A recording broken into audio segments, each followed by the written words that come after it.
Add to stream. Perfect. Hello, Grand Rising, all of you guys. It's good to be here. It's good to see you all for another Rebirth Sundays live with me, Hank from Ascend Leadership Coaching. I hope you guys all had a wonderful Samhain. I'm sure it was wild, to say the least, but it is what it is, I guess. Um, I'm going to give a few more seconds to start everything, and I'm also going to pull some stuff up for myself. I'm going to start this, get the Zoom all together, just because gotta make sure the Zoom's ready for us to join and all that good stuff. I'm gonna go ahead and turn on the thing. Sub J Lo, I'm glad you were able to get some food before the live. It'd be like that sometimes.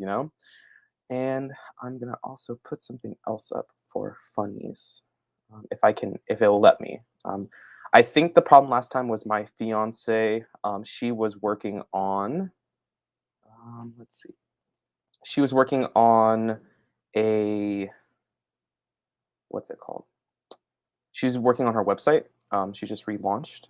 To those of you who want to check it out, it's www.lovespellcosmetics.com. That is her brand. She actually makes magic infused makeup. It's pretty cool. It's what's up, Valton? How's it going? All right, so let's see if I can do this real quick. I may not be because my thing is kind of slow. It is what it is. That's totally okay.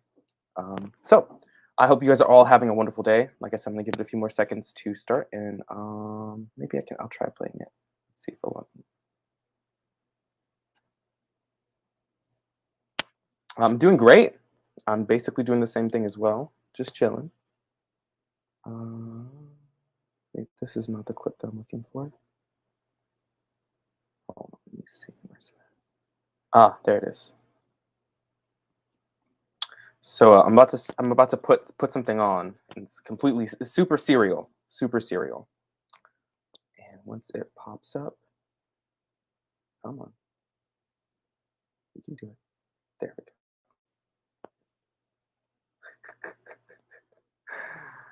Hold on.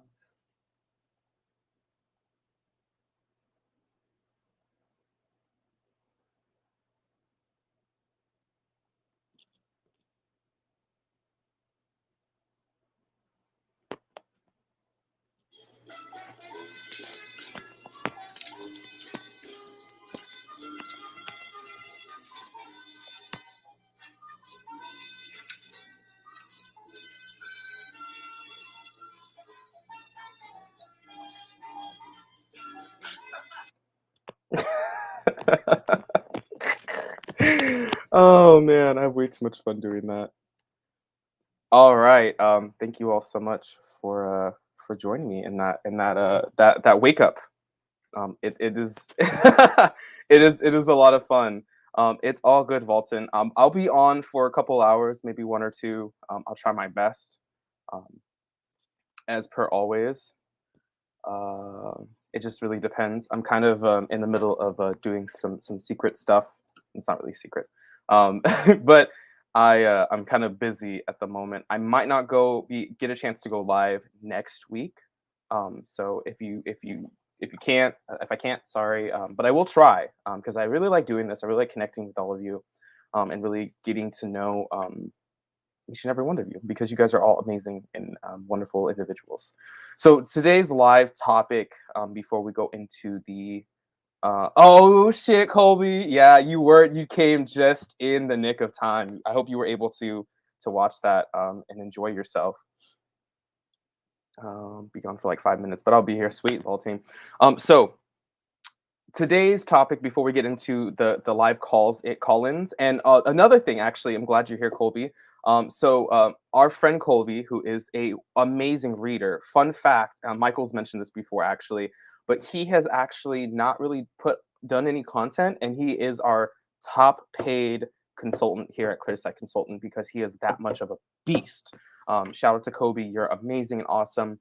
I actually in the comments below, it should be there. If not, then I will copy and paste it on their right now. Colby actually ended up having a emergency gallbladder surgery recently, and for those of you who don't know, surgeries are incredibly expensive. So I actually have a link down in the description below for you to donate to his like kind of GoFundMe kind of thing. See if I can. I'm just gonna copy and paste it. Oh no, that's not what I meant to do. I'm gonna copy and paste it on here. Okay, it won't let me.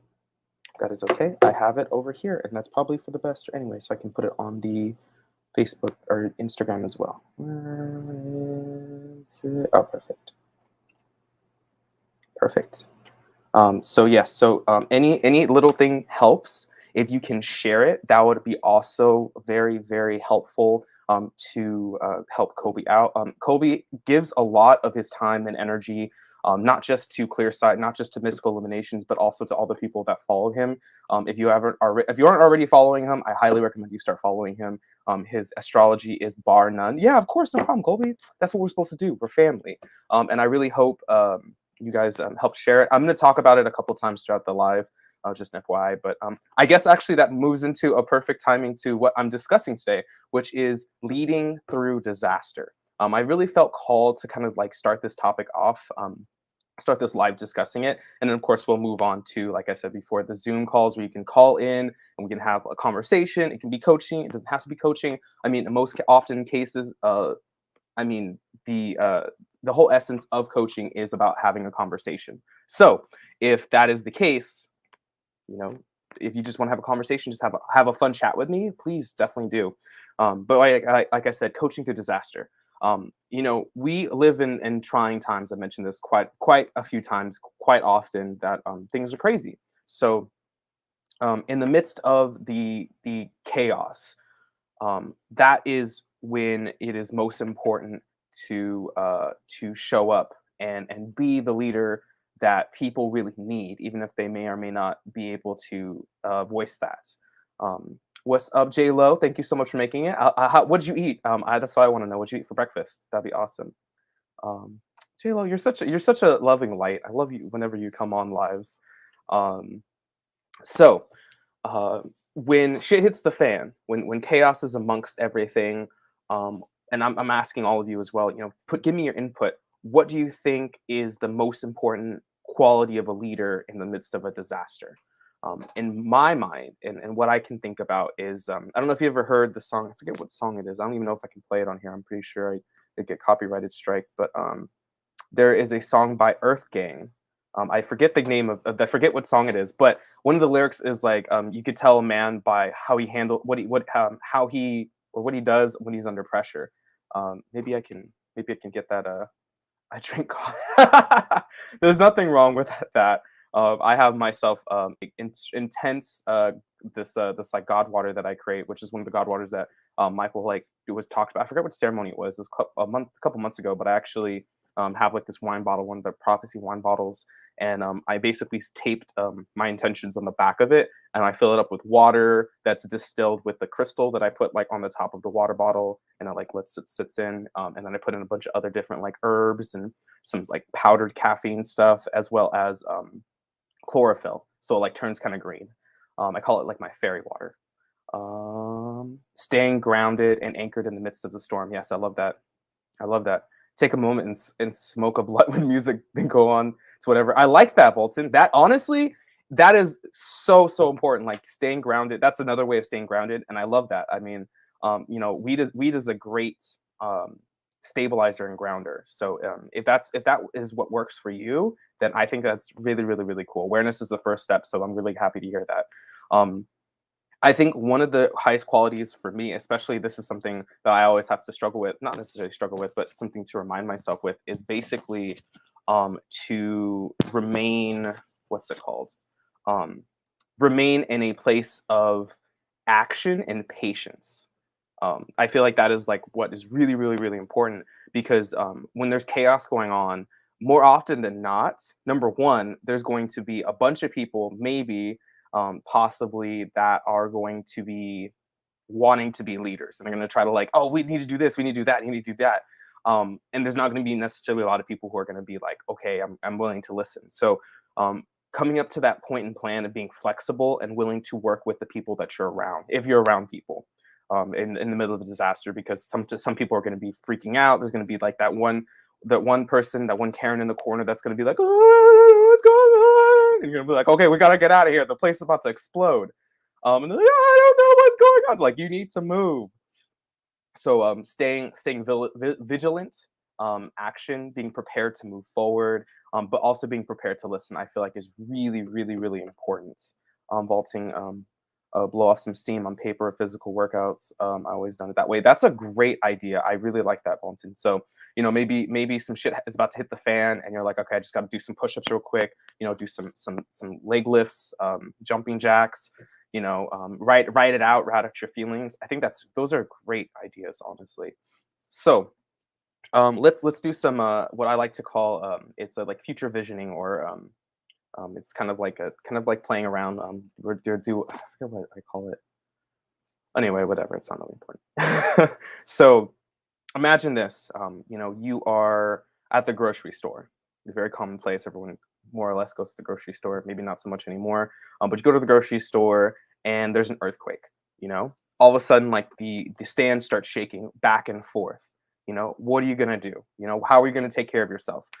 For those of you who don't already know that, like, it is most important to make sure that you take care of yourself first, and then maybe plan out some action steps in order to help out those around you. So just like in an airplane, they tell you to put your mask on yourself first before you assist other people. And that is because, especially if you have children, if you have a child and you put the mask on the child and you're going to put a mask on yourself in time, then that child won't have somebody to take care of them. And like, that's kind of like the thing. But if you're quick enough, you can put on your mask and then put the child's mask on. It's not a problem. It's not an issue. That's okay. I mean, more or less, the kids nowadays, they're so like super smart that I'm already in the car the second it hits. That's funny. Um, the What was I saying? Right. So kids nowadays are pretty like on top of things. Like, they know what's up, so they probably be able to take care of that. And that's really, really, really important.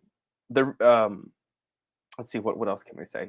If there's seniors around, like help the seniors out. If there's kids, help the kids out. Work together as a team. We as human beings are very powerful individually, but when we are put together and we're working together for a common goal, we are the most powerful. That's the reason why the infrastructure has gone to the point where it has. Unfortunately, the unfortunate part of everything is, sometimes what's it called? The maintaining part can be a little hard. The discipline part. That's something that I know in the Western culture is an issue and problem, because you don't really see what happens when you don't maintain, except when it's too late. So that's just an idea. What else? Let's see. We're talking about disaster. I want to see if I can think of some examples of disasters, or situations where you have to kind of step up to the plate. If you are in a compromised emotional position, say in the middle of something, somebody gets hurt or you get hurt, or your mental state is not at its best, how do you move forward, or how do you help someone move forward when they're in this debilitating state? I'm once again, taking yourself grounded. Some things that I like to do is and this is something that I do. Everybody's different. This is just an idea. But when I used to work at a small business called Epic Cosplay Wigs.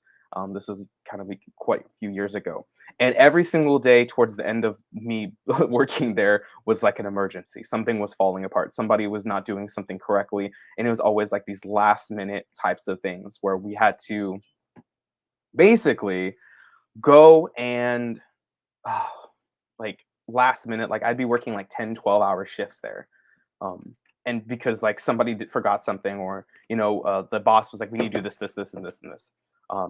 At those points in time, when you're upset, because it was like, well, why didn't you think about this ahead of time? Why this? One time I told my boss, I was like, I don't think we're thinking clear enough. We're not thinking in the ahead of time enough. And she told me that I think too much, and I was like, you don't think enough. Like, this is the reason why your business is failing. But um sometimes you just have to you just have to swallow that anger, that internal frustration, and hold on to it. So this is not necessarily something that you should do all the time. This is like an emergency situation. So you're in a pain, you're hurting, or there's a lot going on and you're frustrated. You know, what I like to do, especially if there's a lot of things that I'm not being able to control, I try to hold it in and just take it one step at a time. So things, maybe like I said, earthquake. We'll keep up with that. Things are falling down from shelves or whatever. You know, you're freaking out. You know, people are getting hurt. Whatever. Um, it's your job first and foremost to get yourself out of there. Shots everywhere. Anybody can get it. You crack me up, Alton. Um, Things are falling down and people are getting hit or whatever, you know, your main priority is yourself in that situation. And it's not like I'm trying to say that's it's bad to take care of other people. I'm not saying that at all. But you know, if you help somebody else and they're already in a weird in a compromised state, then they're not going to be able to help themselves. If, like, say you help them, you get hurt, and then they get hurt afterwards. I tipped the scales on me. Oh, dude, Taurus, Libra, Moon. Sheesh, can't trust those Libra. I'm just kidding. That's hard. It is hard. I think that is every Libra's, like, kind of their like lesson almost with the, like, the Libra Moon placement is to learn to it that it's okay to focus and put yourself first instead of putting other people first. Whereas with Aries, it's like the opposite. I feel like it's, you know, Aries is very very individual, and then after that, you know, as Aries, you also have to make sure we're thinking about the other people that are involved as well. Um, but I mean, it's that balance of both, because it's like, well, I can't take care of these people, I can't help them if I can't even help myself. That's a hard pill to swallow, first and foremost. So, you know, you know, swallowing all the emotions and take care of it. I forgot who it was. Don't take my advice. It's the Gemini rising in me. You're funny. I don't believe that. JLo, you have great advice, honestly. Like, your human design stuff is phenomenal. I'm still reading up on it. JLo gave me a bunch of materials to read up on, and I really thank you for that. Great gratitude for that. So, um, what else was I saying? Continuing on. Right. So you got to take care of yourself. You got to help yourself take care of yourself. Because if you don't, then who else is going to take care of you? The next thing. Let's move on to the next subject, which is um somebody is in a compromised situation, you know, somebody similar to, you know, that's in kind of in the same place as you. Like, what do you do? How do you get them out of it, especially if it's a loved one? You know, how can you talk to them? You know, you first and foremost, you need to talk to them as like a human being, calmly. You know, take some deep breaths, be like, hey, what's going on? You know, how are you feeling? What are you feeling in your body? You know, what are you hearing? You know, um what's going on in your head. You know, take some time, you know, to really ask them so they can process, because once you start getting their mind moving, then their bodies will come forward. You know, I don't know if you know this or whether or not, but in fighting, especially in boxing and MMA, where the head goes, the body follows. It's the same thing when you're driving. Where your eyesight goes, where your vision goes, that's where you'll end up usually driving. So if you can get their mindset in a different place where they can start processing things, then they can start moving forward. And you could do the same thing with yourself. You can be like, hey, what's going on? You know, shit's falling all over the place. I'm scared. I'm nervous. Like, people are getting hurt. People are dying around me. What am I going to do? Okay. So, you know, right now, I need to get out of this situation. If you're indoors, for example, like, you need to get yourself out of the danger, remove yourself from the danger situation. And if you have people with you, you talk with them the same way. You know, start talking to them. What's going on? How are you feeling? What type of emotions are coming up? What do you feel in your body? You know, I'm feeling tense in my legs. Like, I can't get them moving. It's like, okay, let's talk about this. How can you get your legs to start moving? How can you get them to start moving? You know, can you wiggle your toes? Can you, like, you know, rotate your ankles a little bit, start moving them? Okay, perfect. Your legs are starting moving. Okay, we need to leave. We need to get out of here. Okay, perfect. You get up and then you get the fuck out of there, point blank, period. So those are some great ways, if you haven't already, have that. I want to. I'm trying to think if there's any emergency situations.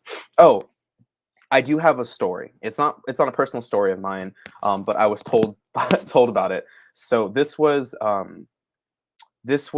back in 2017, 2018. I had two friends that were at LAX because I'm from California. One was TSA worker. Boo, we don't like TSA. The other one was a um let's see. On God, once I learned where to look with my eyes, I could see through everybody and anything while learning it more. Great shit. Great shit. I like that. So they're at LAX, right? And there was a bomb threat, or maybe it was a terrorist attack or terrorist attack threat. Turns out it wasn't. Um, this is what happened. These two people that I actually knew, and they both knew each other. So one of them was coming in from a international trip from LAX, and another one was working there as TSA. They didn't know that they were both there at the same time. What ended up happening, they actually met up with each other. So this is what happened. There was the threat, and then my friend, not the TSA agent, we'll call him Bob. So Bob comes in, everything shit's hitting the fan, and so they all go to one of the one of the food area kiosks, it's like emergency area. So I think it was like it's like a cafeteria for all the workers there at the airplane, because the security was getting people out of there, whatever. So they all kind of came in there, and it was him, Bob, and then the TSA agent friend as well. And so they all kind of came together. So the TSA agent, he did not do his job. I don't know what TSA does anyway, because he was not security at all. I mean, I'm sure he was trying to help the situation, calm people down. I think, I'm not too sure. I just know what he told me and what Bob told me as well.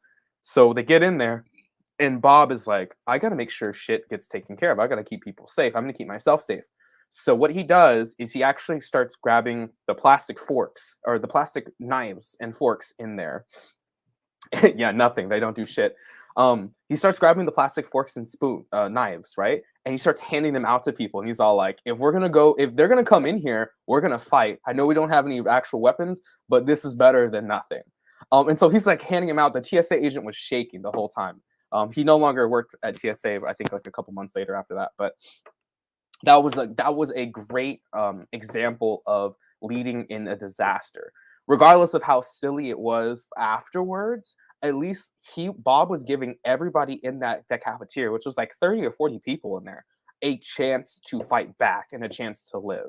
That is a great example of fighting and leading through disaster. And I was like, yo, it was really silly at the time. I was like, that's really funny. I was like, what are you gonna do with plastic knives? But in hindsight, like, it was either plastic knives or they were just gonna be cannon fodder for the shooter. Thankfully, there was no shootings. Nobody was actually gonna get hurt, anything like that. So that's a great example. Let's see. I'll give one more example of leading through a disaster. And this is a personal story of mine. I'm just gonna hit this real quick because do they really cut? I don't. That's news to me. So, um, that's really funny. I mean, yeah, if you go deep enough, if you do a quick jab, go for their eyes, go for their neck. There's ways. But I thought that was a really really cool story. So this is a personal story. I wasn't leading anybody per se, but I was leading myself through disaster. This is a very personal story. But as far as you guys have all known from all the times I've been live, I'm not afraid to just like show who I was in my past, because I think it's important, because who I was in the past is reflective of who I am currently in the present right now and who I'll become in the future. Can you imagine terrorists being stopped with plastic knives? Dude, that'd be sick as fuck, right? Like, can you imagine yeah, in breaking news, terrorists were stopped by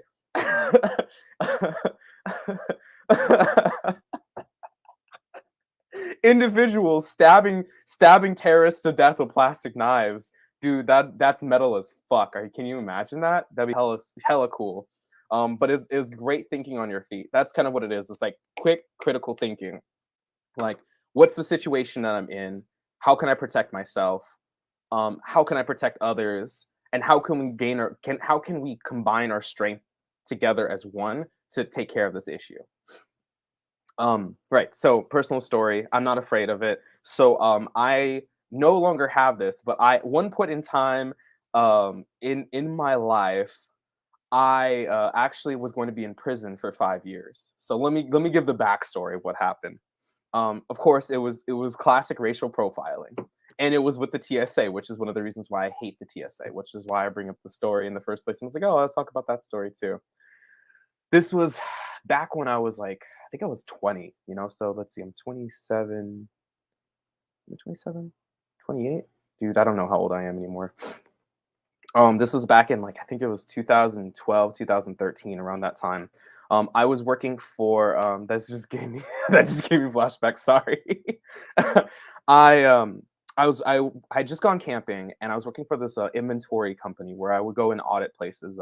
RGIS, if you've ever heard of it, I don't think they're doing really well because a lot of people do internal inventories now. But sometimes it's easier because you can just hire a third party. That's not really important. So I used to go to like Targets, Michael's, Walmart, Stater Brothers, if you guys have them. So grocery stores, stuff like that. And I go in and we would count their products and inventory and stuff like that. And other little small shops in there, mostly for tax purposes for the end of the year and whatnot. So so what ended up happening is I come back from a camping trip. In this camping trip, it was like me and my friends, and like I had like throwing knives and stuff, and like we were like throwing knives at the trees there, and we had like swords and stuff. So we were like sparring and stuff like that, like real full on contact. Like I've gotten quite a few cuts and bruises and big old gashes from these things. But it made me stronger, made me more powerful. I'm an Aries, go figure. With double Sag, come on, like that's just I live for that shit. Warrior mentality. And so I come back, and the company I was working for, I start working for them. They're like, "Hey, Hank, would you be interested in going to?" I forgot what state it was. I'm still in California at the time. There's like South Dakota, North Dakota. I don't know, someplace in the Midwest, slash like South, like East Coast. And I was like, "Yeah, sure, I'd be interested." And they're like, "Okay, cool. We're not too sure if you're going or not, but um, I still go shopping." So I'm like, yeah, cool. I'm down to go. I'm down to do it. But um they're like, okay, cool, perfect. We're not too sure if we're going yet or not. So we're still figuring things out. So I don't get told until maybe like 24 hours before we're about to leave. So we're like, here's your ticket, here's your thing. Go ahead and start getting packed. I mistakenly forgot something in my backpack. I had these big old kunai. They're pretty big, like throwing knife kunai. I had three of them in my backpack. So I go to the airport. I go through TSA, and I hadn't switched too many things out of my this backpack, and this is like my school backpack as well. So I had like other different things like pens, paper, staplers, whatever have you. And I was well dressed. Like I had like a business suit on because I was traveling for business. And I arrived to the airport pretty early. I'm pretty good at traveling, except for I guess in this instance, I didn't check my bag. So I go through TSA. They open up. They alerts them, and they're like, "Is this your bag?" And I was like, "Yeah, this is my bag." And they're like, okay, and they start asking me like questions like, is there any metal things, anything sharp in there? And I'm like, yeah, there's, I was like, oh, if it went off, like, I'm so sorry, like, I had a miniature stapler in there, and I was like, maybe that was what set it off. And so I apologize, like, oh, I think there might be a mini stapler in there, my bad. And so they start opening up my bag, and they pull up my throwing knives, like these big old, they're about this big, and there's three of them, and like mind you, like these throwing knives had been like banged up against like trees, so there's like tree sap on them. They were like bent in some places, they've been used. And so I was like, oh shit. And so the agent looked at me. I was another brother too. That's the sad part too. That hurt. So he's like, oh, what are these? And I was like, oh my god, like I'm so sorry. Yes, those are mine. I apologize. But I forgot they were in there, and I explained to them the situation. I just got back from camping.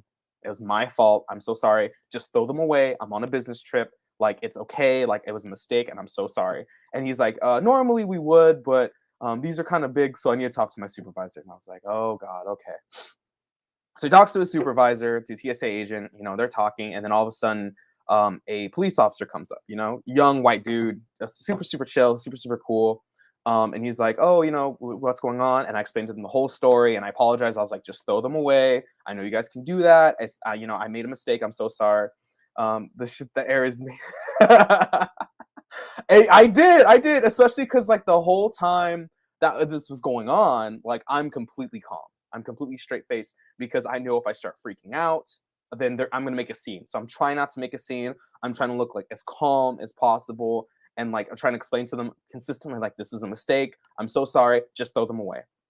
And I've heard from other stories that like I heard people like some people forgot to bring like big ass Bowie knives, like big old hatchets, like big old things. Like people forgot what like guns, bullets, and like they're like, I'm so sorry, just throw them away. Just throw them away, let them go on. But not me, not me.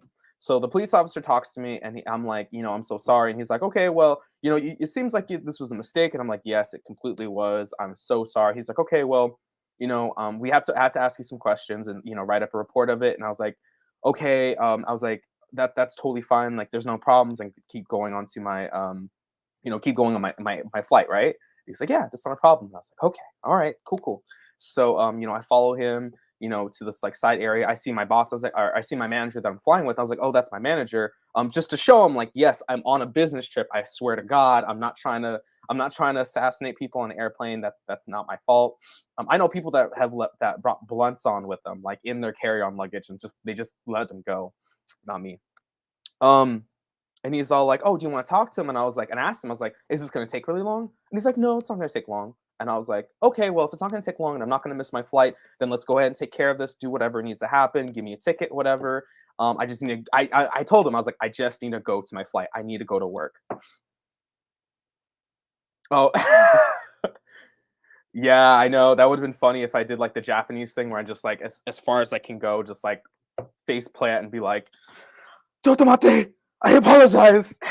But it didn't look like it was gonna be that situation. So anyway, he's like, "Yeah, no, it's gonna not to take too long." Like super chill dude. I'm like, okay, this guy seems really nice. Like he seems like pretty sincere about the whole situation. So I'm like, okay, cool. So I go down, I sit down in the chair, and then his supervisor comes in. They're both airport police, and now this guy, older white dude, really, really, really angry. And the second he comes in, he's all like, "What the fuck? This is bullshit! I can't believe this!" Like opens up the door, slams it closed, and I was like, "Oh no!" That's when I started thinking. I was like, "Shit's about to pop off." And still calm the whole entire time. And then he handcuffs me to the back of the chair, and that's when I was like, "Uh oh, I'm in trouble." And so he starts talking to me and blah, blah, blah, blah, blah, blah, blah. He's like, cursing at me, kind of like yelling at me, really, really, really disgruntled, angry white dude. And he tells me straight up that he's like, well, this was a dirk or dagger, and I'm like, they're throwing knives, and I was like, they've been used. Like, if you open it up and look at them, I swear, like this is a mistake. And he's like, this is a concealed weapon. This is carrying a dirk or dagger, concealed weapon. This is a felony. And I was like, a felony?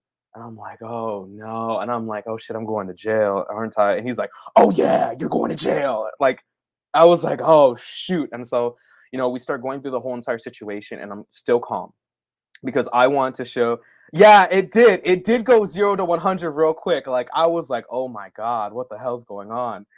And so, um, I'm talking to him, and we're talking about the whole situation. He starts asking me questions about like my work. He's like, "What do you do?" And I explained to him that I'm this, and I was like, "I'm also a caregiver for my mom. I take care of her full time." And he's like, "Oh, okay." And he keeps going on, and he's like trying to open up. He's like, "I need contact information." And I'm like, "Okay, well, here's my phone's right there." And so he's trying to open up. He's like, how do you unlock it?" And I was like, "It's the Avenger symbol." And he's like, "What?" I was like, at the time it was the Avenger symbol. I was like, as Avengers, Earth's mightiest heroes, the cinematic universe. And he's just like, then he starts getting really confused, and I'm like, it's the A and the cross. And at this point, like the other younger cop is like, uh-oh. And so the older cop, he's going through his spiel or whatever, and he starts asking me about he's like, "Do you have any tattoos?" And I'm like, "Yeah, I have two." At the time, I had two tattoos, and he's like, "Ah." I was like, "Are they gang related?" And I was like, "Gang related?" And I was like, "No." I was like, "You can see them." And so I roll up mind you, I'm in a suit, completely nice and clean, still calm. So I lift up one sleeve, and I'm like, well, one of them is John 3:16 with the heartless symbol, and the other one is Ephesians 4:4 through 6. And at that point, his like hands is in his face, and he's all like, oh shit. And I'm like, and he's like, "You're a good guy, aren't you? You're a good kid." And I was like, "Yeah, man, I'm only 20." I was like, "I'm literally on a business trip." And he's like, "I'm so sorry." And I asked him, I that's plain and simple. I was like, "Is it too late?" He's like, "Yeah." And I was like, "Well, then it's too late. Just hurry up and take care of it. Like we'll figure it out from here on out." And he's like, "Okay." That would have been really, really funny. Too bad, like at the time I didn't know anything about astrology. I've only just really recently understood it. So, as the situation continues on, I'm completely cooperative with the whole situation. I'm just completely calm because like I didn't know what the hell to do. So instantly in my mind I was like, just stay calm, stay relaxed. Like if I start like freaking out, then things are gonna get worse for me. So I was like, I'm just gonna stay as calm as possible. He books me, he puts me in, he takes me in the thing. He actually put me in the passenger seat because he's like, "Yeah, you're pretty cool," and he like handcuffed me to the in my hands front. He's like, "Oh yeah, it's just like don't do anything crazy." I was like, "Dude, like my day has already been ruined by you. Like, why would I do anything crazy?" He's like, "You want it?" He's like, "Oh, okay." And, and so like I choose the station. I go into the holding cell. I'm in the holding tank for like over 24 hours amongst like other like prisoners like that are like coming in and out of different prisons because apparently the prison systems were overcrowded. Big surprise. Um, it was really interesting though. I kept my composure. I actually made a lot of friends when I was there in the situation. Yeah, yeah. He did become cool as fuck as time continued on. So like he told me he's like, if you show me as much respect and give as and be as compliant as you were with me, as to everybody else in this in the jail that you're gonna be in, you'll get out in no time. 24 hours later, I wasn't there for less than no time. But I was compliant, super super kind, super super nice, and he actually told all the other guards in there to be nice to me because he was like, yeah, he's not a bad kid. He just made a dumb mistake, really really simple dumb mistake. And it was really interesting because like I guess when you're in jail, like that's what you do is you like share stories. And so like I made friends with a lot of different people. Like people would talk to me about oh well what are you doing right now? How'd you get in? How'd you get in? How'd you get in? And it was like some guy would be like, oh, domestic fight with my wife. She's also in the female jail on the other side. Some other guy was like, oh, like I stole some cars and stuff, blah blah blah blah. Would you rather be in jail or be a prisoner in your mind? That's a good question. What's up, New Age Jaw? How you doing? Just talking about the time I got into when I ended up almost going to prison. Anyway, be in jail or be in prison in your mind. Um, I th- could you reword that question? I'm a little confused, Vaulting, and I would love to answer the question. I made friends with people. I learned how to commit arsony. That guy was pretty intense. He's like allegedly I got in here for arsony. Allegedly, it was so funny. Um, and I met a lot of guys, a lot of different walks of life. And it was really sad. So I actually kind of got a chance to like talk to them about things, and I was just really positive the whole entire time, really, really loving, really, really kind. Slept a lot. That's kind of what all you do. The food there is like all right. I was like super, super like what's the word like constipated because the food there is like hella dry. Um, and anyway, all kinds of different things, learn how to eat the food and stuff like that. And it was a quite an interesting situation, but the whole time I just calmed down. The problem was like I couldn't communicate with anybody on the outside world because like they hadn't processed me because they actually had to do my fingerprint through Interpol because they thought I was like some international spy that was like out to kill somebody. Like they did the whole 9 yards. And so after 24 hours, I was actually released. I stayed calm throughout the whole situation. I was mad, I was angry, and I was upset, but like it was the situation already been done. So that I guess that's another question is like, what do you do when shit hits the fan? Like, do you sit there and grovel and be upset for the things that have happened, or do you go through the trials and tribulations and try to make the best out of the situation? And that's kind of what I did. I got out eventually after 24 hours. They still want to put me in prison. They actually want to put me in prison for like 4 to 6 years for that simple mistake. But luckily, I had a pretty good attorney, and I was able to move through that situation. And then I had like 2 years of probation and like had to pay like a fine of like $1,200. But I know I don't have any like in for life or in the mind?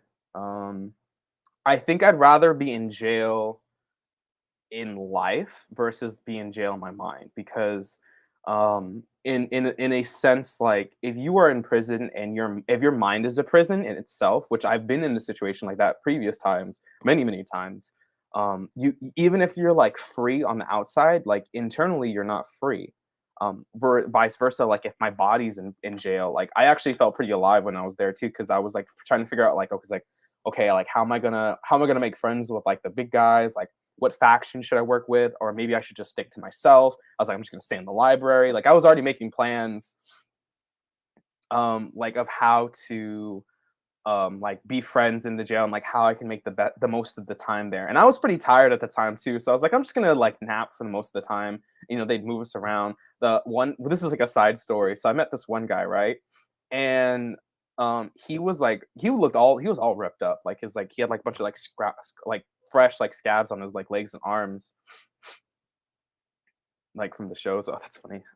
And I was like, dude, what happened to you? And so he shared his story. So basically, he was all like, yeah, man, I got high off PCP, went to a 7-Eleven, took off all my clothes, got naked, and then started getting like Miller High Lifes, and just started dousing myself with it. And then the police got called, and they told me that they called the police, and so I ran out, and then I started like running away from the cops, and in order to make it look like I was just drunk instead of high off PCP, I decided to just like I stole some clothes. Like these aren't even my clothes. I don't even know where I got them from. Um, yeah, true. That's exactly what attracts us all to each other. He's like, yeah, man, like and then they caught me and they dragged me on the floor, and so that's why I'm all scraped up and why I have clothes that don't even look like they fit me. And I was like, bro, that's fucking crazy. I was all like, he's like, yeah, but they're gonna let me go because they only have me for drunk and disorderly. And I was just like, they got you for drunk and disorderly, and he was trying to replay Flashdance. Basically, yeah, dude. I was like, what the hell? Like, really, dude? Really? And I'm like, okay. In the back of my head, I was like, after the situation, I'm sure you're gonna like stop going off PCP because like clearly like that got you in prison. Like, and the guards were listening this whole situation, and so like me and this other guy, the one that got in there for domestic violence, and they just yelled at each other. That's what he told me. He's like, I feel really bad though, because like I love her and I didn't want that to happen. I was like, sorry to hear that, bro. So we asked him like, so what are you gonna do when you get out? Because he's like, yeah, they're gonna get me out in like a couple hours. They're just letting me like sober up. I was like, okay. I was like, so what are you gonna do? He's like, I'm gonna go home and smoke some more PCP. And I'm like, bro, that's how you got in here in the first place. Are you serious? And I was like, all right, man. I was like, good luck. But yeah, it was surreal, but I was safe and protected. Obviously, like my guides were there keeping me safe. But man, that was a disastrous situation. And just keeping a cool head. After I got home, that's when I was like, oh my god, what the fuck just happened? Like this is fucking crazy. So yeah, those are the most important things. So um yeah, I'm pretty sure he could have smoked, but like he just didn't give a fuck, like, which is really sad too because um clearly that he was in pain, and that's really hard. So what do you do in a disaster when you're leading somebody who's in such deep pain? Do you stay with them and keep them safe, and try to help them, or do you let them go? Because at the end of the day, and this is what I would do, which is hard because I'm a very loving individual. Like I literally am a life coach. Would you smoke? I have smoked DMT quite a few times, but I can actually get to DMT level from breathing, which we'll talk about as time. I think I've mentioned this actually before from breath work. But I have smoked DMT. It's quite a experience. But if you're gonna smoke DMT, like you don't mix it with any type of anything else. You can smoke it with weed. That's a great grounder. You can sprinkle the DMT on top of the if you're smoking a bowl or if you're smoking a blunt. I highly recommend smoking a bowl and use a piece that you don't use for anything else, or like you have an extra piece and just use it for weed and DMT. For me personally, I would say let me go and come back when I'm okay. Yeah, that's a good idea. Come back when I'm okay. You're cracking me up, Alton. Um, but yeah, I had a guy that gave it to me, and he's all like, he asked me, he's like, "Did it humble you?" But this guy was kind of like upset because I was growing and he wasn't. And I was like, no, it showed me exactly who I truly was. But that's because that's the intention that I set with it. DMT is very, very spiritual. I highly recommend you don't do it for like just to get high. Like that is something for a spiritual experience. And give yourself the time and space to allow yourself to just sit there and ask for it. You know, when I do DMT, when I did DMT, I would like do a full chakra cleanse, spiritual bath beforehand. I would sage the whole entire area, put up barriers, psychic barriers before I actually did the DMT, just to make sure that no maleficent or malicious like beings or entities would come into it, because like your soul literally leaves your body when you smoke DMT. Point blank. Period.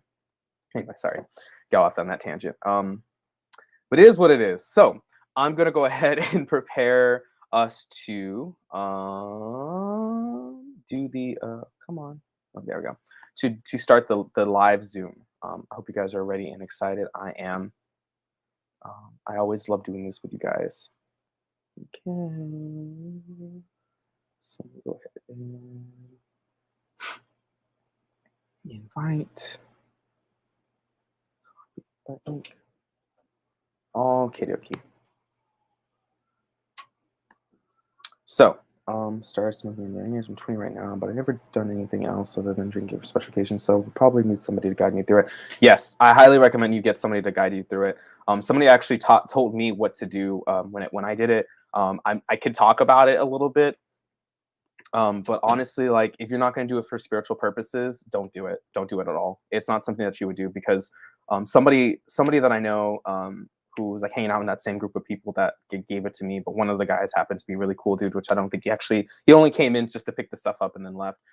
Basically, what he told me was to when you do it, you know, sprinkle a little bit on like a bowl of weed just to help ground you, and then smoke it, hold your breath, and then lay down, and then hold it as long as you can, and then let it out. Because when it happens, like I said before, like your soul literally leaves your body, so you can easily get very like seasick, and you can throw up and vomit, or you could just pass the hell out. So yeah, that's basically about it. Anyway, sorry, apologies. Yeah, I make my high. I love that. So true. We do make our own highs. All right, guys. So I'm going to go ahead and type in the link this time, Vaulton. I remember to remind you to join for the live coaching and stuff. So I'm gonna bring you in. We're gonna talk about like some awesome things that happened to you this week. You tell me what awesome things have happened, and yeah, it's gonna be a great, exciting time. And then the next thing is to we're going to talk about like what experiences, if you feel comfortable talking about it, have you been able to lead through disasters? Tell me stories. I would love to hear them. And then oh, thank you so much, Amber. Amber, I love you. Yeah. Oh, sorry, I haven't got a chance to respond to your DM. Don't worry, I got you. We will definitely have the. I would love to come on and join you on your um, you your fractal live videos are really, really interesting. And if you haven't already checked them out, you should definitely check them out on Amber's profile. It's incredible.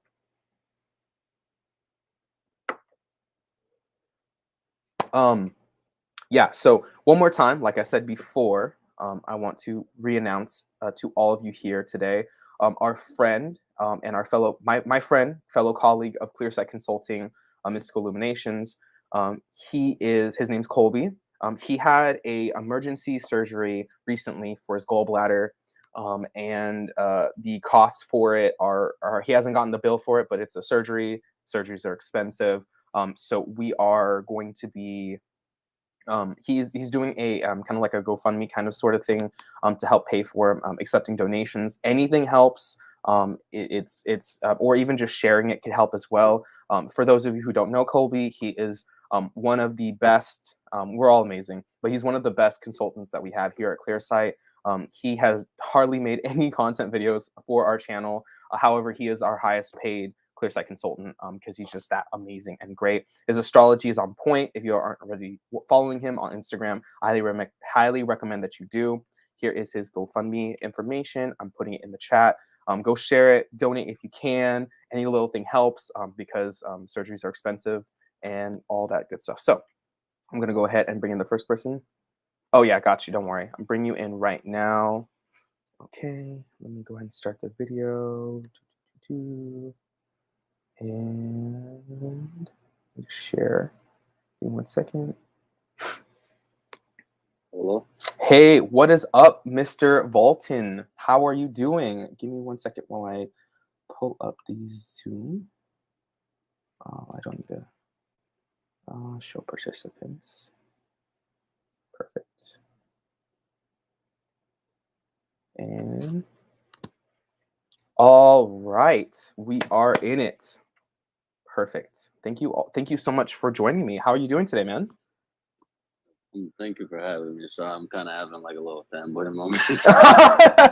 No such thing, man. We're all equal individuals here trying to figure out this thing called life, in this this interesting matrix that we live in. Thank you so much for joining me. I'm really glad that you made it this time. I know you've been wanting to come on up, so thank you. That in itself deserves a applause. I have these little reactions. Boom, get some hand claps. All right, perfect. How have you been? Oh man, it has been a interesting last couple weeks. So for Salwin, my fiance, she has a special ability where she's actually able to connect with our guides, and so we kind of went on a like little spirit adventure where we kind of did like a spirit tour where we actually met a bunch of different people who are astrologers slash like readers and like channelers this last past week. And we're kind of doing it again this upcoming week. So that's why I was like, I might not be able to make it for live again, but if I can, I will definitely do it. But that's basically what it's been like. It's been a lot of surrendering because there's a lot of things where I want to be in control. However, spirit is like control is a artificial construct like time. And right now, the best thing for you to do is just listen and do what you can for the people that you can do it for. That's basically been my my situation for these past couple weeks. It's been quite wild. I feel you on that, but I might turn on my camera, but I don't know if I'm allowed to smoke on camera. Yeah, dude, I don't care. I, Okay, cool. yeah, go ahead, please join us. I would love to see your face. I'd love for everybody else to see your face. This is a community kind of time. Like the way I made my Rebirth Sundays, or the attention I put behind them, is I want it to be kind of like church, but like instead of somebody yelling at you, it's just a bunch of people talking about issues, and or maybe not issues, things that they are happy and proud about. So we can all just join in and like talk about like cool shit that's going on with us. I feel you. I'm a Cancer, so just know I'm coming on with a hoodie because I do get a little shy. It's all good. Don't worry. My dad's a Cancer, so I feel you. You're looking great, my friend. Thank you so much for joining. How was the store trip? I was pretty quick. That's what's up. That's what's up.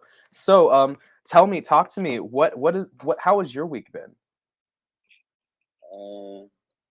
My week, I try to make the best of my week. Basically, I can kind of get real deep if that's kind of open to Of it. course, you're open to share as much as you feel comfortable sharing, my friend.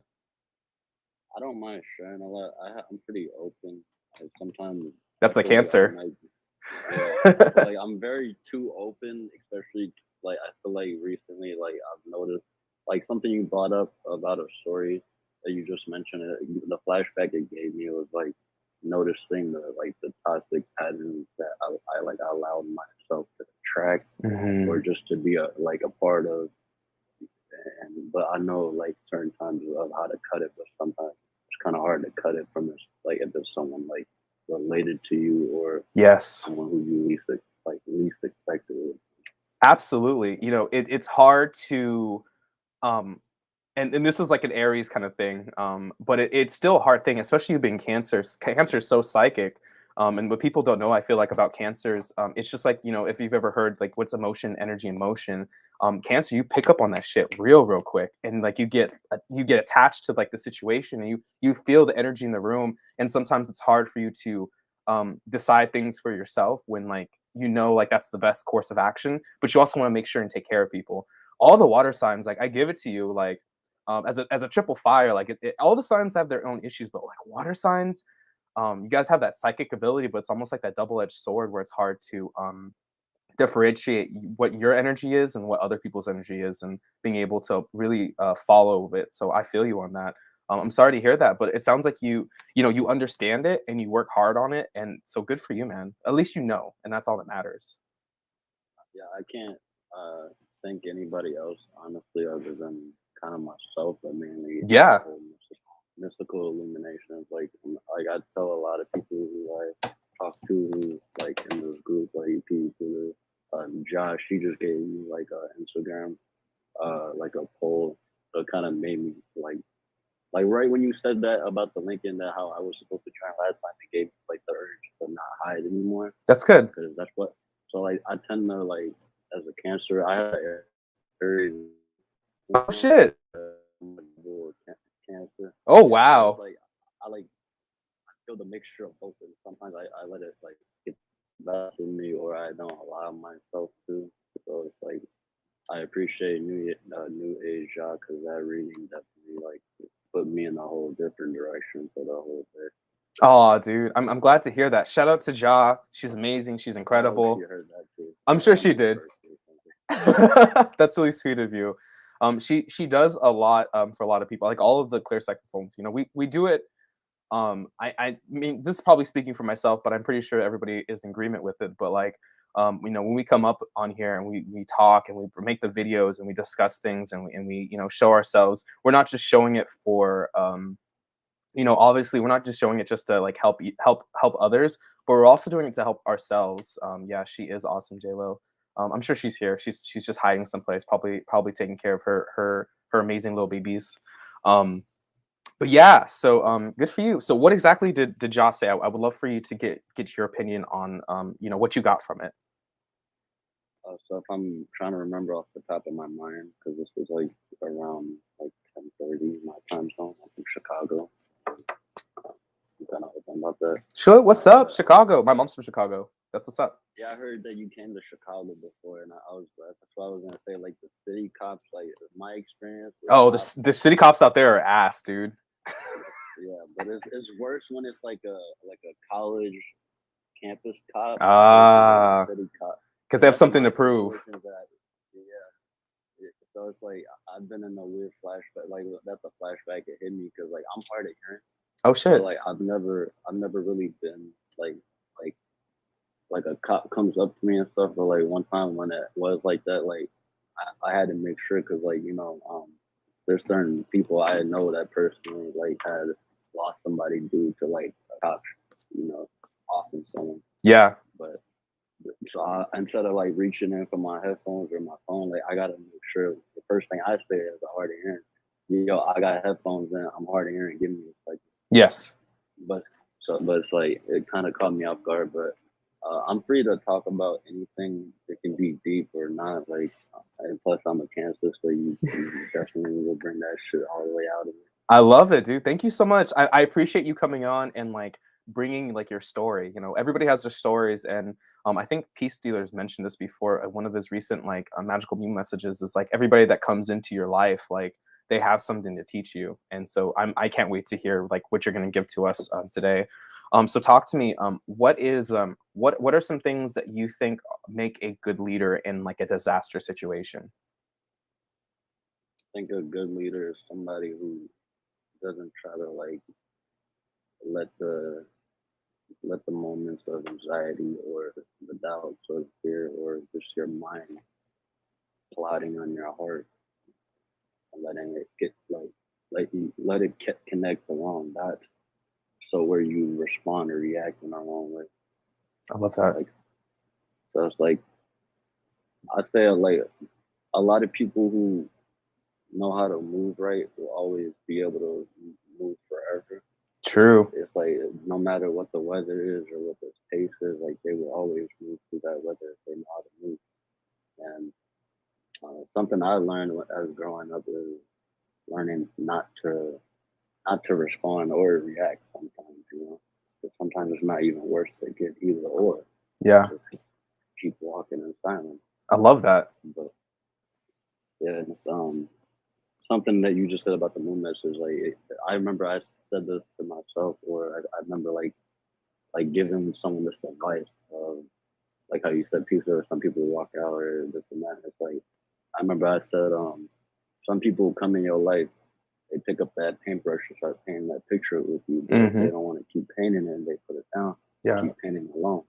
Somebody else will come around that table and keep painting that picture with you, and you can help paint theirs. I love that. That's so true. Yeah. Yeah. I mean, some people just come in for a season, and I've learned that. I've definitely learned that the hard way. oh man, but hey, it's all good. These at the time it hurts, but it's these situations that you learn and you grow from. And it seems like you've been able to learn and grow from them as well. It makes you stronger. I so when I two things. The first thing is, have you ever watched Avatar: The Last Airbender? I'm like one person that you could say like, how people like say cancers are very homebody. Like I'm very homebody, but like I don't watch movies, I don't watch shows. Like I just watch YouTube, astrology, music. Like I'll catch a movie here and there, but like I just try to be on my own world. No, that's not a problem. That's all good. So if you ever get a chance to, Avatar: Last Airbender has a lot of spiritual references for a kids cartoon, so it's really really good. But it was something that you said about sometimes it's not also sometimes you don't need to sometimes it's important to neither react or respond, and sometimes it's just better to do nothing. That's one of the things that happens in Avatar where the main character, his name's Aang. He rescues this king, and the king's like stuck in like a metal like cage coffin kind of thing, and so he like rescues him, and then the king is like able to like he's actually able to get himself out, and he's like, why didn't you get yourself out? And he mentions these things called the three jings, and basically he's like sometimes there's jings for attack, sometimes it's okay to attack, sometimes you need to defend, and sometimes you need to do nothing. um and so basically he basically references, he's like, the reason why I didn't do anything was so that way I could get my people out, because if he attacked and fought, people would die. The lessons of his people would die. If he defended, eventually the people would die. But if he did nothing, then all his citizens were able to actually get out of the city without anybody dying. And he was just in prison, but like he was still safe because they weren't going to try killing him. And I thought that was really, really cool that you brought that up. That's the first thing that came to mind. I can't remember the second thing I was going to What talk was it about. called again? Avatar: The Last Airbender. Okay, I'll definitely check it out. Yeah, it's really good. This kids show came out like back in like the early 2000s on Nick.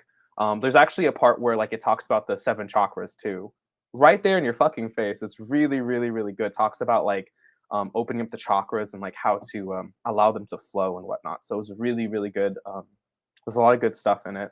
Same thing with the second one, which is called Avatar: Legend of Korra, which is like the continuation, because basically they're avatars, and so when one dies, another one takes its place with all the previous memories, and they can use all the different abilities. There's like fire, water, earth, and air. Funny enough, like the zodiac, it's a really really good. And Korra actually talks about like harmonic convergence and the spirit realm. So that's a really really interesting. A lot of people hate it on Korra, but that's a besides the point. But yeah, man. So actually, I want to ask you, what's one big life lesson that you've learned in your life up to now? Recently I've been going through a lot of stuff. Um, that kind of like seems like I'm always like you could say running away from, but it's not really that I'm running away. It's kind of that I'm like walking on this path, and it's like the past of mine seems to be like an everyday thing. So Yes. it's like, can you repeat the question one more time? Yeah, of course. No, no, you're good. You're good. I was asking, what's um one what's one life lesson that you've learned that's like really really like important, that like in the present. Yeah, I would say like being on that path, like no matter what, like even if certain people, like for me, I kind of deal with a lot of like family stuff, Hmm. so it's like a lot of toxicity in it. So it's Yeah, like I had to learn at a young age. It's like I had it. No one's really gonna carry you or hold your hand for so long. yeah, absolutely. So it's like when you see that hand starts like fading away, you gotta maintain Yeah. and just like let yourself at least like grow a few inches, even if you're like not even 6 foot. You know, just like let yourself feel taller as you're going through life, because there's gonna be moments where you get knocked down. There's gonna be moments of this and that, but it's like I would say the biggest lesson that learn how to tap into your heart more than your Mm, mind, but mm. more how to feel the energy vibrate into your body and through other people. I love that. That's a very like honestly, you're a very grounded Cancer. I don't feel like I am from time to time. I just Yeah, feel like I just like feeling the waves of like everything, like the way how I don't know if this is like some psychic ability or something, but tell me like um say like you're in a situation like you're just chilling by yourself, and then like there's a group of people that just come up to you like and you're just hanging out, but it feels good for a little bit, but then like certain moment you just feel like a rush of anxiety, mm, but it's like you have no idea what it comes from, but it's like my first like instinct would be either like I just dip, or like I start to feel like a paranoia, or like a very PTSD effect. yeah. So it's like I'm one to like say like I'm not like I know of what I deal with or what I have, but it's like I don't really think like you have to like go get yourself checked out by somebody or take medicine. Like, but I'm not saying that it doesn't help or work, Of but course. for me personally, I just don't see like The why is it benefit. like you have to take something to make yourself something. Yeah, no, I completely understand. That brings me up to a story. So one of my clients, when we first started working together, they told me at the beginning because I talk with them. I'm like, hey, I have like a whole like talk sheet, and I have a situation where like if you have any credible harm to yourself or other people, then I have to report it because I'm a mandated reporter. And so they brought it to me, and this is like the first like session, like the meet and greet basically, and like they started like crying, and they're like, I hope this isn't gonna like stop us from having sessions. And they were like, I cut. And they showed me like their fresh scars, and I was like, hey. And the first thing I said was like, thank you so much for sharing that with me. I can tell that this is something that you've been struggling with, and I'm thankful and grateful that you trusted me enough to share this with me. I was like, listen, like everybody has their issues and their problems, and everybody like has mistakes, makes mistakes. I was like, if this is something that you're going to do consistently, then I don't know if I can work with you, but clearly you're working on yourself, so that's totally okay. And later on I actually brought up to them, I was like, would you be interested in therapy? Because like life coaching and therapy are two different sides of the coin.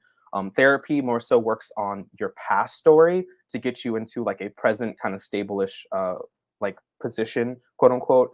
What is stable anyway? And then coaching kind of helps people who are in like this present moment move forward.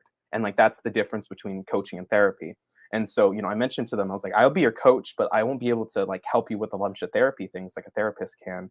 And they were like, okay, well, I'll think about it, but my thing is, it's like I don't want to get meds given to me. Like I don't want people just giving me pills. And I was like, I completely understand. Like I'm actually pretty like I am not necessarily against medication. I don't think there's anything wrong with it, but I do think that like I think therapy is great, and you can get therapy without getting the medication if you tell them. And I offered, I was like, if you want, like, I can go with you to a therapy appointment or whatever, and we can talk, and just to make sure that like I tell them, I was like, she doesn't want therapy. She doesn't want medication. Don't give her any medication. She wants to work through it herself without any type of meds.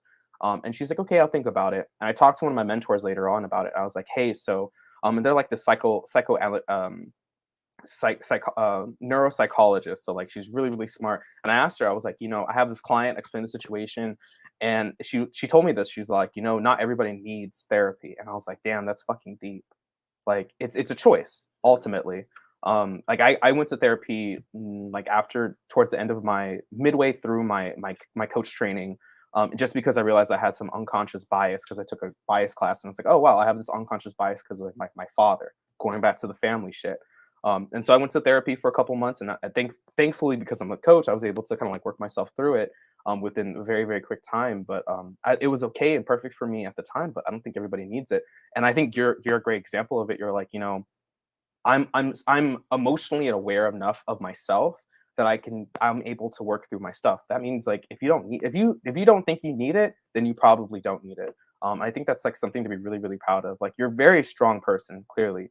because like family can be one of the best and worst things that can happen to people, and it can like really fucking bring you down. And I'm sure you've had those down moments from the sounds of it, but you've also been able to work through it. So man, congratulations, good for you, man. Yeah, of course, no problem. I would say yeah, definitely. For me, family. I don't really get. For me and with my family, it's like I can usually. Oh shit, I lost your audio. Okay, perfect, cool. Reset, start it. Sorry, I want to make sure I hear everything. Oh, yeah, sorry, the audio went down for a little bit. Oh, you can't hear me? Okay. Can you hear me now?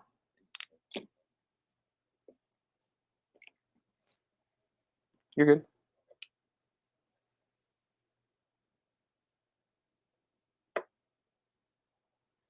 J-Lo, you're so fucking cool, man. Like, yeah, I can hear you now. Oh, hold on. I think my. Oh yeah, go ahead. Do you put it on speaker? What's on speaker? Oh, I got it. Never mind. Oh, okay, perfect. It's all good. It's all good. J-Lo, I love the fact that you said you helped your own kids.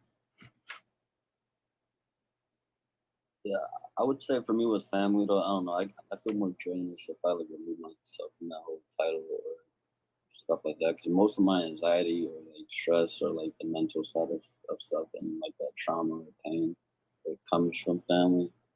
But it's like I can still love them, but I'm more like from a distance. You know? Yeah, that's totally fine. You know, you can love somebody and not like them. Yeah, I'm like yeah. That's a hard pill to swallow, and that takes some time. But like you can still love them and like not like what they do, or like not like the type of like actions that they do. Point blank. Period. Absolutely. Because for me, that's the thing. It's like I don't know if I like need therapy because it's like with my family, they try to like put it like, oh, like you're the problem. Like of course, that's what they say. Like, I'm like, nah, bro. No, clearly that's projecting. Clearly you're projecting, and I think you're the one that needs the therapy. I'm just trying to be me. I'm just trying to do me. Like, why are you trying to force me to be something that I'm not? And that's the thing. Like, that's why I learned it. Like a very long time of like, so even if I like vocalize on it, I had to learn. Like sometimes just not even saying shit is the best revenge. So say. Yes. Yeah, I love that. I, honestly, spoken from a very smart, grounded Cancer, I think that's probably one of the best things. I know, because Jayla, I think you said you're a Cancer as well. And then, Saturn Cancer, never mind. But like, Ja, I think Ja is one of the people that we had a conversation, I think last live, or maybe 2 lives ago, we were talking. And like, she's like, yeah, sometimes it's really hard for me to bring it out, but like, sometimes like, I just gotta like put my shields up and then just be with myself for a little bit. And then when I'm ready, come back out. I think that's like a great learning lesson from Cancer, is like to protect your energy. Most importantly, like you got to protect your energy because nobody else is going to be out there doing it. Unfortunately, I mean, there's obviously there's good people out there that are willing to work with you. But at the end of the day, like, especially when you become an adult, like they always talk about like when you're an adult, you're responsible for yourself, but they don't really put the emphasis on like you're responsible for like your emotions as well. Give me 1 second. I gotta my cat is yelling at my door because she got stuck in here. Hold on. No, you good. What's up? Yeah, you want to leave? Okay. I need to actually get my headphones to go.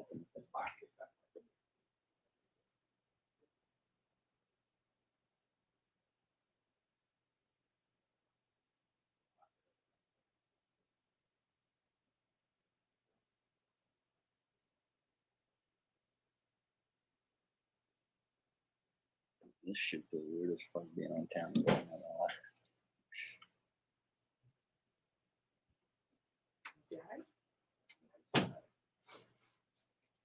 All right.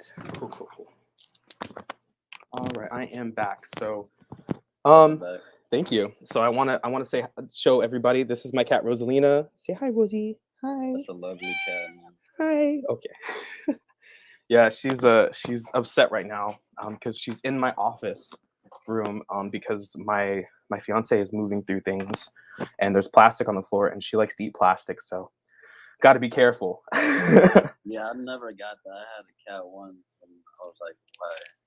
They love plastic out of everything. Yeah, they do. food. Yeah, that's exactly what happens. And she'll actually eat it. Like she'll actually consume it.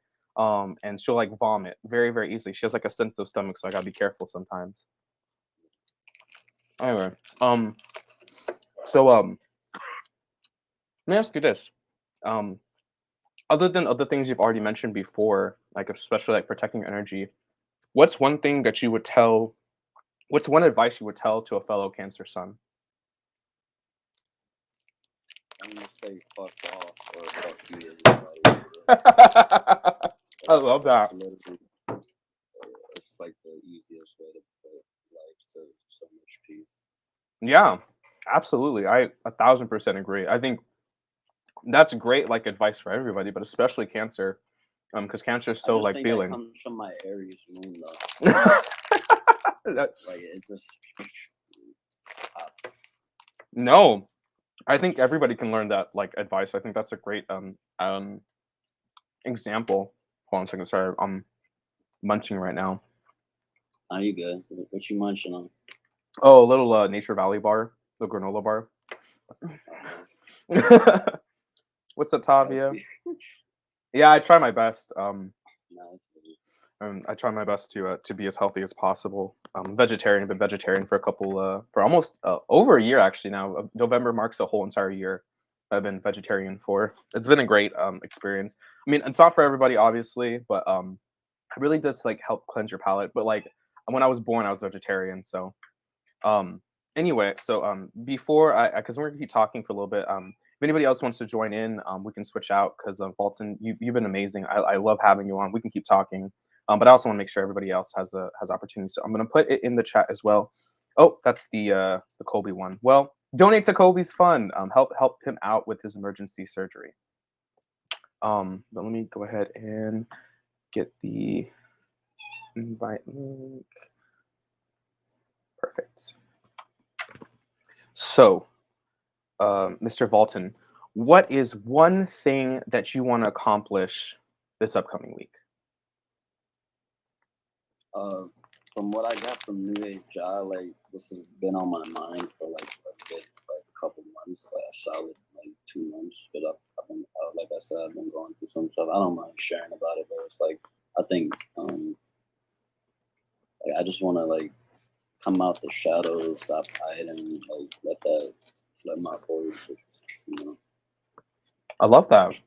Yeah, let my voice do all the work and just let some things out because like I've gone through I came out of a relationship that kind of became toxic, and then like I kind of went like I've always kind of been like homeless per se, like not really having a home. I feel like home. Yeah. But, like I still had a place to eat, sleep, stuff like that. But it's like for at least like a month or two, like I was actually like homeless. Damn. I'm just gonna be out, But it made me like I met some good people through it too. It showed me some things about like Chicago and life itself. Yeah. So now I got my own place. So I've been living on my own for like 3 months. So Congratulations, bro. yeah, That's an accomplishment for sure, dude. That's hard. It's so like crazy. Like once I like realized like I started waking up now, like I like wake up on my own. Like it just feels more like more like of a life coming back. Dude, that's really, really sick. I love that. What's one piece of advice that you learned from when you were homeless? I wouldn't want to say like I was homeless. Oh, well, not like homeless, but like in the mind state of being homeless.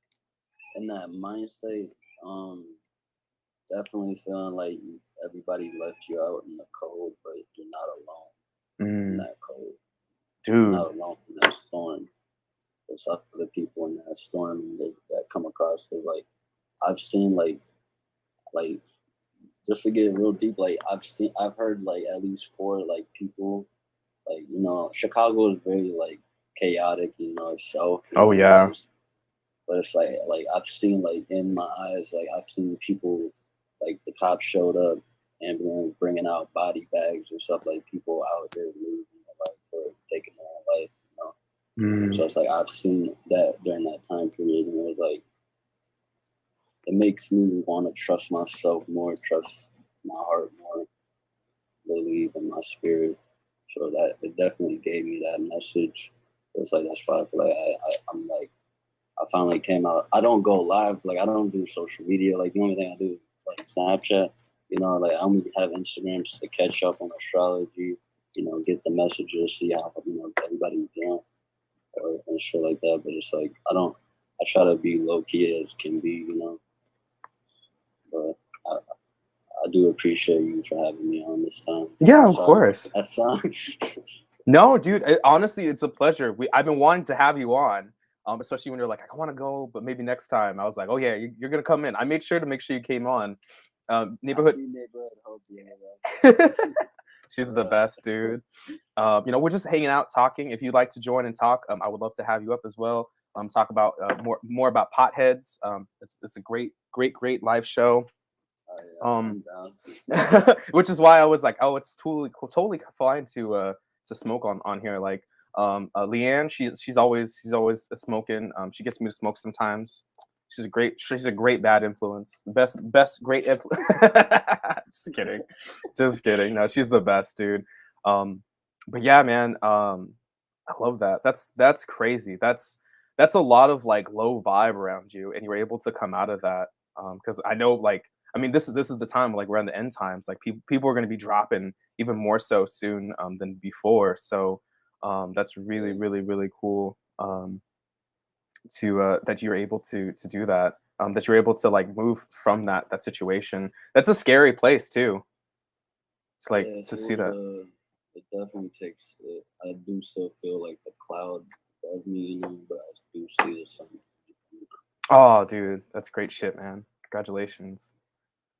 But I do have one specific question that that kind of brought me to this, because you kind of mentioned this like with the toe and like wiggle thing, and this is kind of like way off topic. No, not at all. Like 2 days ago, like I was riding my low rider, and like I have a low rider, like an electric bike. Nice, sick. Yeah, that's how I'm trying to make my money. You know, like deliveries and shit. You know, I'm trying to do it no matter what, just to make my money, live on my own. But it's like I kind of like I did a direct impact crash like on my kneecap. Oh shit. Yeah, so it's kind of like bruised up. Like you can see, it's like I said, I can explain it. Like you can see, I'm not gonna show the camera. Okay. But it's like it's like I had a moment where I just like sat to myself, but like it didn't hurt. It's just like I sat down and I just like massage or like let my hands like try to heal it. That's what's up. But it felt like it actually truly worked, because like I ate it and right back to what I was doing, went to work, the rest of the night. Like, but it's like what New Age Josh said, she was like something that's like there's something that you're hiding that's like has great potential or something like that. And, like, you need to tap into, like, that's what I can remember right now. But it's like that's like one thing that recently popped up. But it's like how did you, like, I'm not too, like, I do watch you, but like I'm not too familiar. Mm-hmm. But I'm trying to ask, like, how did you like click it in for you to like set in motion? Like did you at least practice on yourself for healing and stuff? Yeah. So like specific injuries though, like how did you go about that? So that's great. So it sounds like you're literally a energy healer. So that's really, really, really cool. If you get a chance to, you should definitely look into Reiki. There's lots of different stuff. I'm not very familiar with it. Well, I'm kind of familiar with it. I know you have to have like kind of an instructor and whatnot. But definitely look into Reiki healing. I mean, just if you bring your hands together and put them together, and then just allow the sensations in your hand to kind of like flow around, which it sounds like that's kind of what you did for your knee, then you can do energy work. If you do start doing energy work on yourself, like whenever you feel anything, or take the time to just maybe do it once a day, just like see, like, allow your hands to kind of go over your body. That's one way you can do it. But I guess to answer your question, when did I know kind of when I wanted to kind of be in this place of like speaking? Is that kind of what you were wondering, or like to get into the place of just like being like almost like being a coach and like working with people? Is that kind of the question? Yeah, but more specific, like how did it like make you have like a way to actually perform it like on people, like So that's a good question. I think I've always just had like a natural instinct for that. Like I mentioned before, I've been kind of like a natural leader all my life. And so I just like research a lot. I just take the time. If there's ever like an instance that like I want to like learn something, I always end up learning it, and then I'll always end up having to apply it in the real world in some way, shape, or form. What I was talking about with the toes and stuff, it's because like if when someone's in shock, when someone's in shock, I used to be a caregiver, so I've also learned things from being a caregiver as well. But when your body goes into shock, it's a mental condition, not necessarily a physical condition, because like because your mind and body are work together as one. But your mind can also, like, I don't know if you've ever heard of what's it called, a hypochondriac, where like people, like, in their minds they think about like, oh, I'm sick, I'm sick, I'm sick, and then they get sick. But also Yeah, because you're yeah. manifesting it too. But when someone's in shock, when they can't move forward, the best thing to do is help them get back into their body. That's a pretty common tactic to work with people who, when you're trying to meditate as well, like if you're trying to get into a place of calm meditation to like kind of get back into your body, is to start with like simple body parts. Try, think about your hands, think about your fingers, think about your wrists. Can you move them? Can you move them back and forth? Can you move your ankles, back and forth? Can you wiggle your toes? Because once you start moving your body consciously, then your mental capacity and your mental state will actually go back into your body as well, and then you'll be able to move forward. um, I Accelerate. Yeah, Yeah. exactly. I think what happened with me is, going back onto the story where I did the peace talk, where I actually ended up trying killing myself, like way back in the day. With I tried overdosing on caffeine pills, and afterwards I had to like really sit down with myself. I watched this TED talk, because like uh, I didn't know what I wanted to do. Like I was kind of like kind of like coasting through life, not necessarily coasting, but I I was confused of what I wanted to do in my life. And all I knew was, like, after I tried killing myself and I got out of the situation I was in and the mental state I was in, I I had to ask myself, was like, what is it that I want to do? And because of the situation that I was in, I was like, well, since I tried hurting and taking my life, I want to dedicate the rest of my life to helping other people get out of that same situation, because I don't think anybody deserves, I 1,000% believe that nobody deserves to be in that type of mental state, period.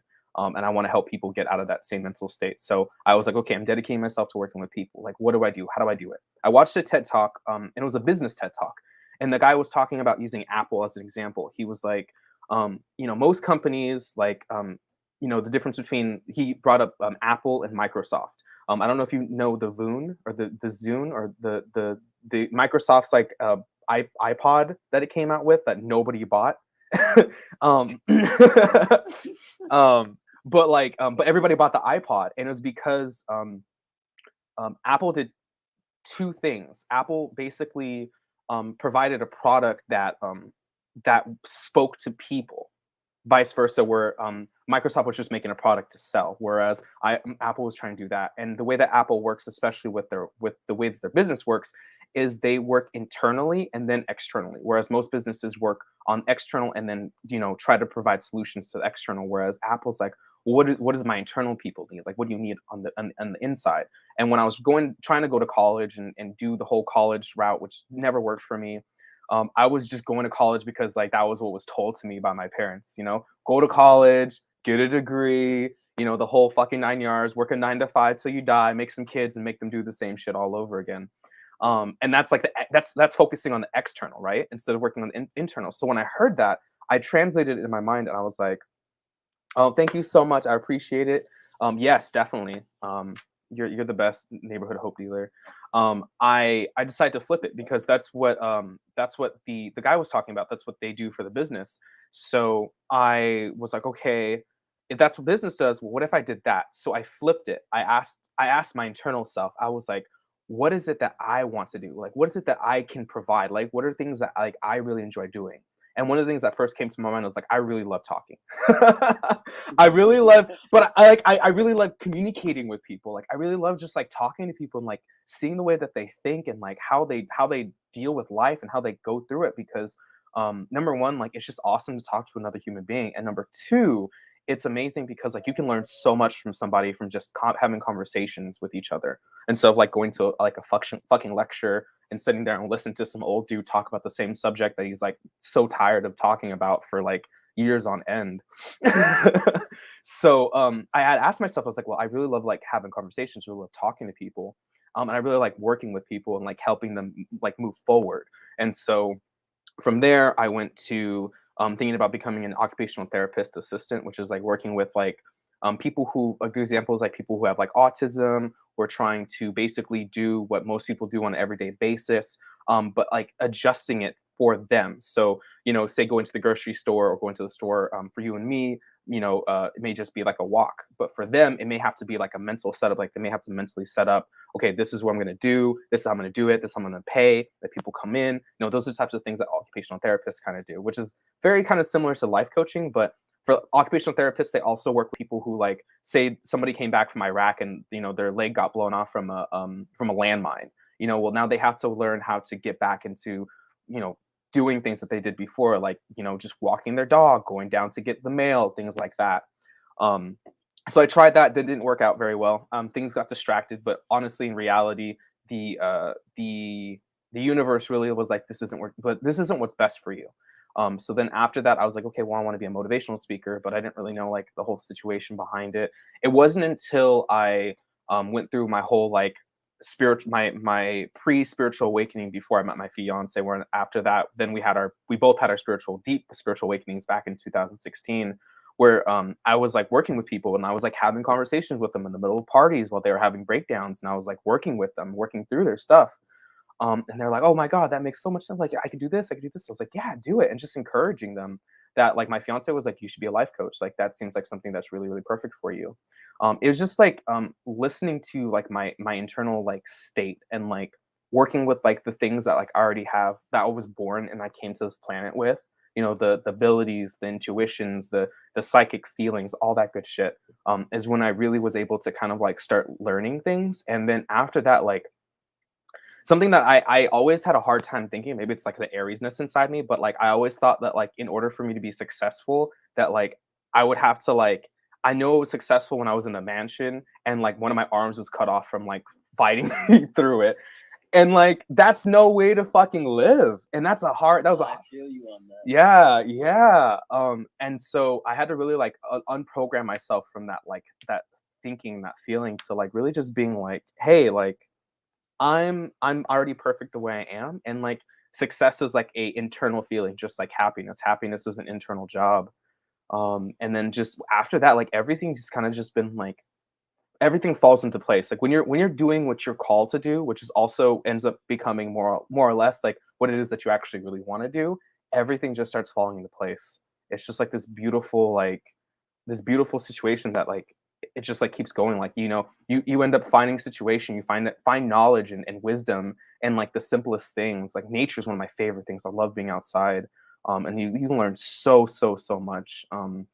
There's this passage in his book called The Forest by Stuart Wilde, and he talks about like how the like if you've ever seen like a small bird, a small finch, like it's perfect, it's absolutely perfect, like it's doing exactly what it's supposed to be doing. Like it is literally just like this like ball of like feathers and like small tiny bones and like bird seed, but like it's doing its job by like just living and experiencing things. It doesn't need to do anything else.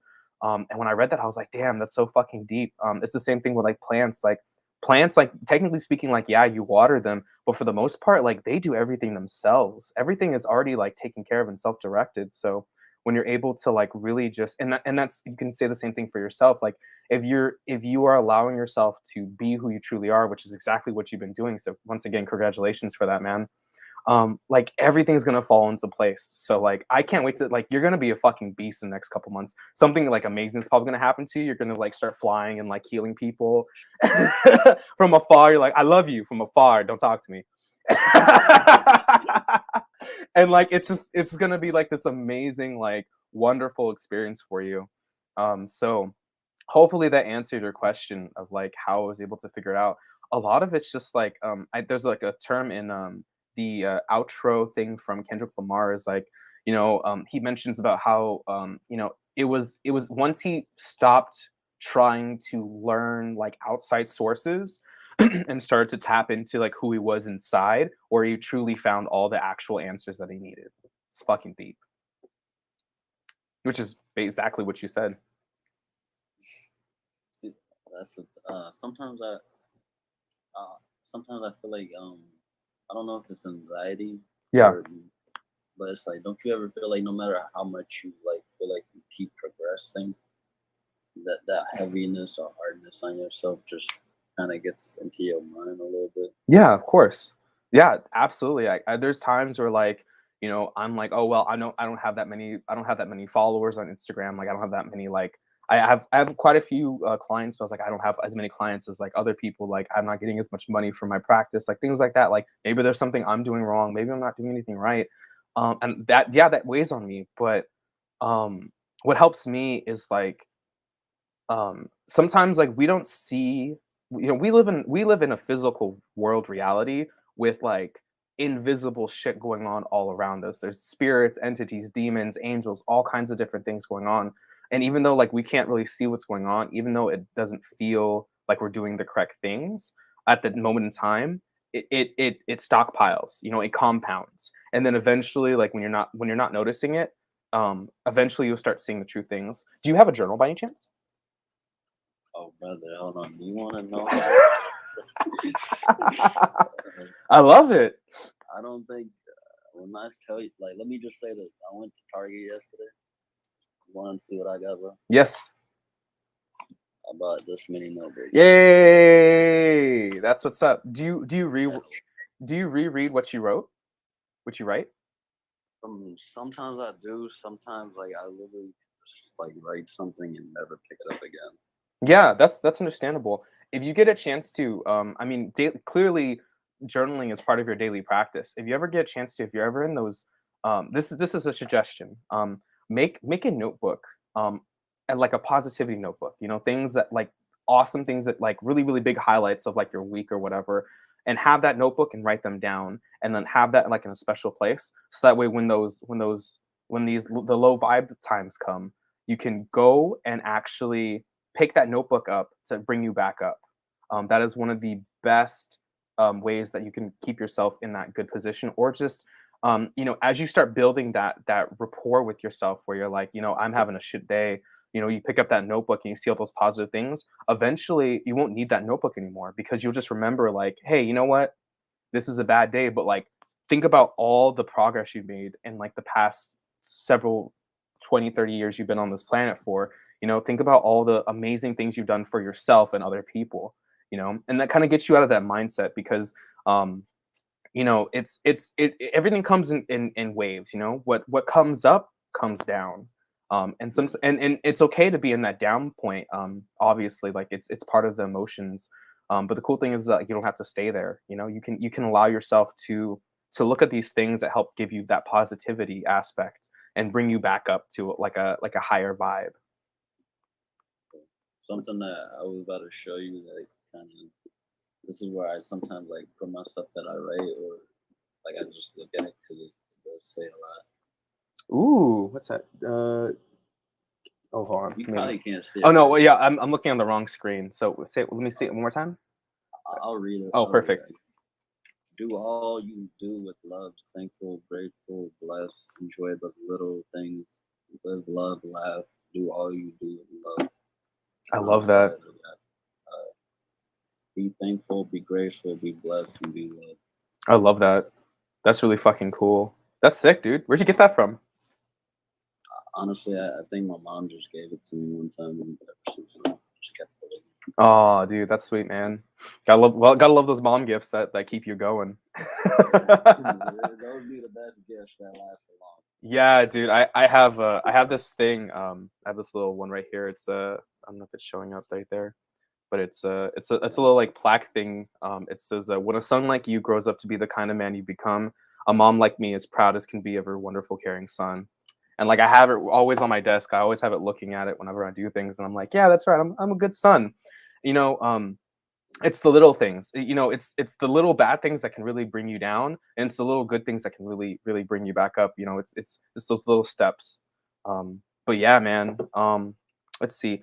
Let me I'm gonna ask you a question. What's one thing that you can do this upcoming week to help you bring out your voice?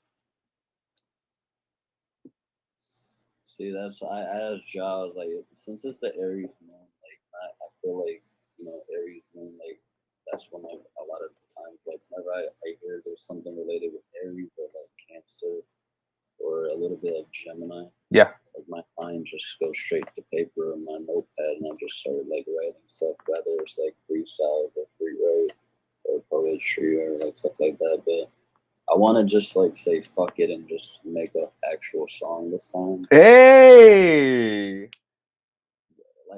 Bro, I got I have a pretty nice setup and all. Like I'm grateful that I have gotten all this. Oh shit. So you're a I'm a musician. gamer, bro. I'm a gamer. I'm gonna tell you right now. That's what's up. So it's like I got a microphone too. It's just like I feel like my anxiety or my fears get the best of me. Yeah, it's uncomfortable doing that out of your shell. Well, I would love for you to make the music, make the song, or at least type it out. And I would love for you to because you're part of the Ascended Plateau on the Discord, right? Oh, so see, I was gonna DM PC later actually because I had to reset my fucking PC, so I lost a lot of shit. Oh So shit. it's like I gotta ask him if he can re-add me in a different like Discord account. Yeah, of course, I got you. I mean, I think if you just join it here, actually, I'll put it in the chat for everybody too. For those of you who want to join the Mystical Illuminations Discord, it would be awesome if you did. We have a lot of awesome people in there, like Vaulting. He's incredible and amazing. So let me get her. Come on. You guys need to make a Discord server for the gamers. Oh yeah, I'll do it. I could do that. I'll make. Be in there. I'll pull it up for you as soon as I finish with this. So here is I'm gonna send it to you as well. If you just join, if you click this link, you can go ahead and join our Discord, and then here is the link for you as well. Just join on in. I would love for you to sometime next week, if you can, share in our the Ascended Plateau group what you've made so far up to this point with your music, because I would love to hear it or like read it, whatever you feel comfortable with to help you get out of your shell. The Ascended Plateau group, it's a sub channel for those of you who don't already know. Vaulting knows. It's a subgroup that like I kind of like am in charge of, where like once a week I try to like ask like people like what are some goals that you have for this week, how are you going to achieve them, and then we just encourage each other. Sometimes people will like show up their videos or whatever of stuff. Like one of the guys that we had on last time. Oh, thank you so much, Snoop Cool. Gratitude. The he his what is it? His goal was basically to start going back to the gym, right? And so he's like, I was like, okay, how are you gonna do it? He's like, I'm gonna shoot free throws tomorrow. And I was like, all right, show me a video. And he's like, oh shit, okay, I'll do it. And he did. He showed me the video. It was pretty cool. Actually, I can't shoot free throws. That's not my ability. I put all my stat points into charisma and speaking. So that's just how it is. I'm pretty athletic, but for some reason, I'm double sag too. That's the sad part. But I just can't. I can't shoot. It's just not my thing. I can dribble, kind of. I can run across this court. I can make distractions. That's about it. Play football, though. I used to play football, like a little bit, not like professionally, but yeah. I just tackled people or ran around and had a good time.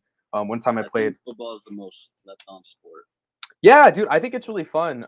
I think that I think sometimes it can be like a little too much, because like I know a lot of people get hurt doing that sport. But I think it's fun to do like with friends and stuff, like just like something simple, easy, two-hand touch, not trying to like knock each other's teeth out. Yeah, like it doesn't even have to be like actually playing football. Like, yeah, just tossing it. The sport itself, it kind of helps you see life. For me, at least, like Ooh. when I played football, it made me feel like if I tackle this motherfucker like that, why can't I tackle this situation? Ooh, that's deep. But yeah, I'm sorry. Damn. So I just gonna say it one more time. What you just said. You literally said, and I quote, Vaulting. You said, if I can tackle this motherfucker, why can't I tackle this task? That's and I'm gonna ask you that too. I was like, if you can tackle these motherfuckers, What makes you think you can't? I hope that means that you can tackle the task that you have at hand to make that song. I would love to hear it. Cancers have some good ass poetry, no doubt, no doubt, dude, no doubt. And you said you have and with the Gemini placement. Yeah, man, I would love to hear it. I'm pretty sure I got Gemini, but I know my like sun and my action. But I do have Astro Gold, but it's like on my phone only. I was gonna ask like, it won't let me connect to my MacBook, like to use that Astro Gold. So it's like I kind of struggle like I'm new to it, like to actually like go about it and do my own like chart and everything. Like I'm kind of new to that. Yeah, But I've always ever since high school, like I found astrology when I was in high school made my life so much easier. I'm not gonna lie. that's what's up, man. There's lots of places that you can go to do astrology stuff. First and foremost, like the best places you can do it, you can get astrology is like getting an actual reading. Obviously, like that's the best way. But like you can find information for it. I'm trying to figure out what's a good website that I use. Give me 1 second. I use. I was gonna ask you, what kind of like what kind of services do you do other than like do you do tarot reading or So I used to do tarot readings, and this is what ended up happening. So sometimes, yeah, cafe astrology is really really good. That's a great one to start with. I use Astro Dentist, and I think that's what Michael uses as well. But those are some of the places you can go on. Cafe astrology is a lot more beginner friendly because it'll actually give you like the list of things. And then after that, you just like Google search things like what does it mean to have Aries in like the third house, things like that. What does it mean to have Jupiter in Libra? And they're gonna give you like brief explanations of what that means. And then like it's your job to kind of like translate it. Basically like what does that mean to you if you have these other aspects. It just takes time. You just enjoy yourself with what's it called, with the research and stuff. But I used to do tarot readings. So at one point in time, I connected with my guides, and they were like, they told me straight up that they don't want me doing like too many things spiritual. They said that that's not what I'm supposed to be doing, and so I had to listen. So I did used to do tarot readings, but I don't anymore. But if you like, I can do a tarot reading for you. yeah, I'm down. All right, perfect. Let me go get my cards real quick. I'll be right back. Wait, before you go, I don't know what you're down. Oh shit.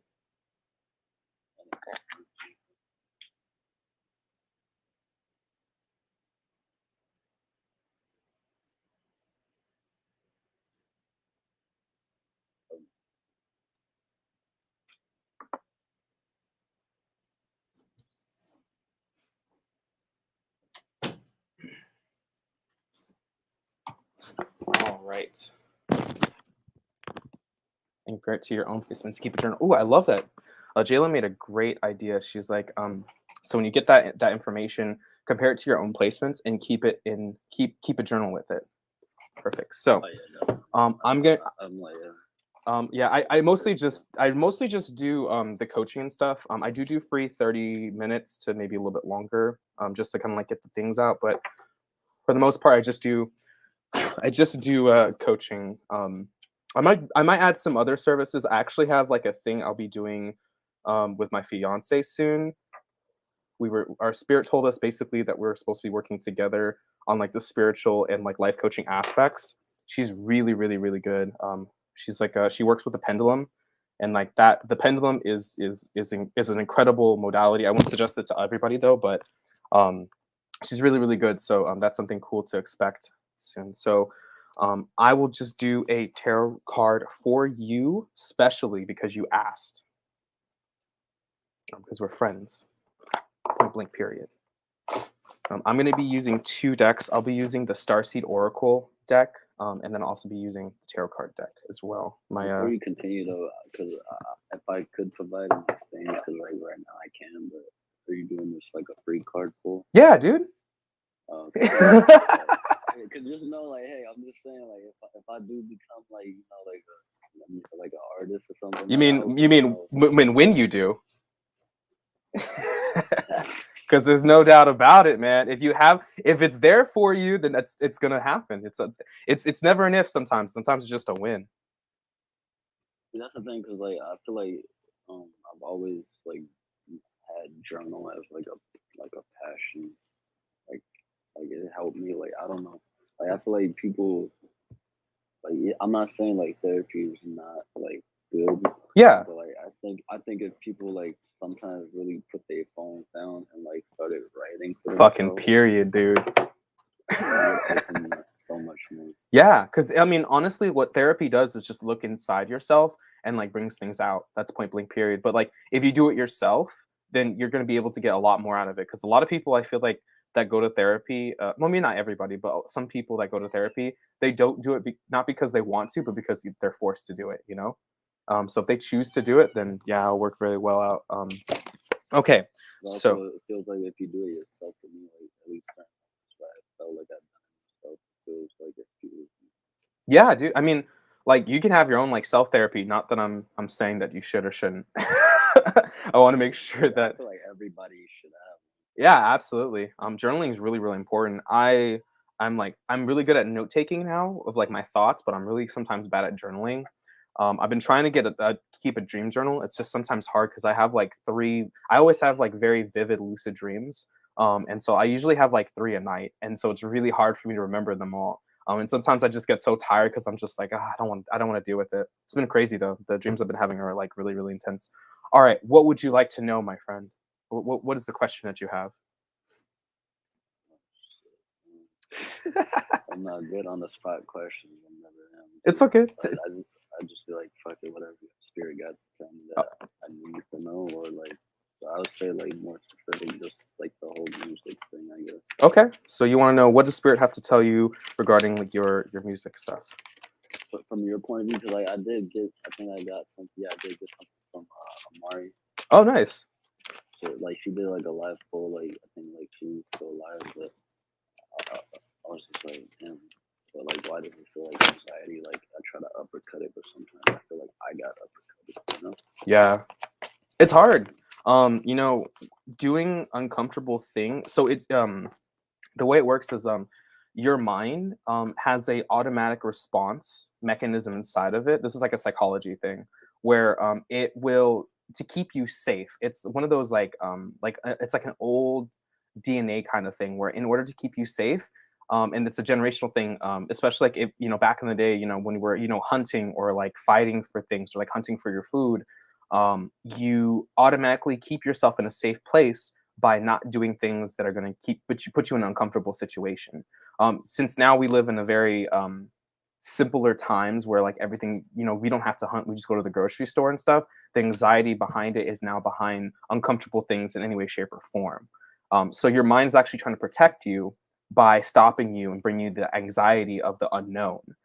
So that's kind of like one of the things that we have to do with as beings at this point in time is knowing that like yeah it's uncomfortable, but like some of the questions that like I'll ask myself is like, is this going to kill me?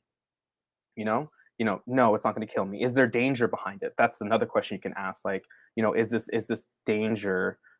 Is this danger real? No, it's just going to be like awkward. Like if I make a mistake or if I do something silly or I put myself out there and maybe I get some hate from it. Those are some of the things that could possibly happen. But at the end of the day, like what's more important? Like you that You don't have feeling. haters, you're not winning. You just laugh at it. Exactly, absolutely. But it's it's those types of things. But when you consistently put yourself in an uncomfortable situation, it starts to become comfortable. It's just the same thing like when going live and stuff and showing up to yourself. Sometimes that is just how it is. Yeah, this is the first time I've ever gone live. Well, thank you so much for having having such a courageous spirit to do that. I know a lot of people can be really really awkward. And I'm glad that this happens. So, all right. I would say thank you because you kind of pulled me. So, You asked. You asked last time. You're like, don't let. I was like, next time I come on live, make sure to remind me to actually come up. So it was all you. I just reminded you. You could have still said, no, I'm not gonna. I'm gonna send this one off too. But you decided to put yourself in an uncomfortable situation. So yeah, I'll take some credit, but all the credit is you, my friend, because you're the one who decided to. should be really proud of yourself. J-Lo, I'm gonna get you on camera one of these days. But Shit, I'm on camera. I know I look funny because I woke up. nah, dude. It's Sunday. Who gives a fuck? We're in the middle of a pandemic. We're in the middle of an apocalypse. Who cares if you look bummy? Everybody looking bumming. Are you kidding me? At least you're not possessed. Anyway, all right. So 2 cards for the tarot and 2 cards for the oracle popped out. Perfect. All right. So ooh. Wow. You got so for the tarot cards, you got some really intense cards. You got Justice, if you can see that. And then you also got the Queen of Wands. It's pretty intense, my friend. Let's see what your oracle cards are. I wanna see what else you got. Ooh, Perspective and Earth. All right, so I kind of get the sense of it. I want to make sure it shows up. Did it freeze? It froze a little bit. Okay, Yeah. there we go. So there's the first one. You got Perspective for the Starseed Oracle card, and then Earth. This is the other card you got. I'm hitting a few calls on YouTube. You're funny, J-Lo.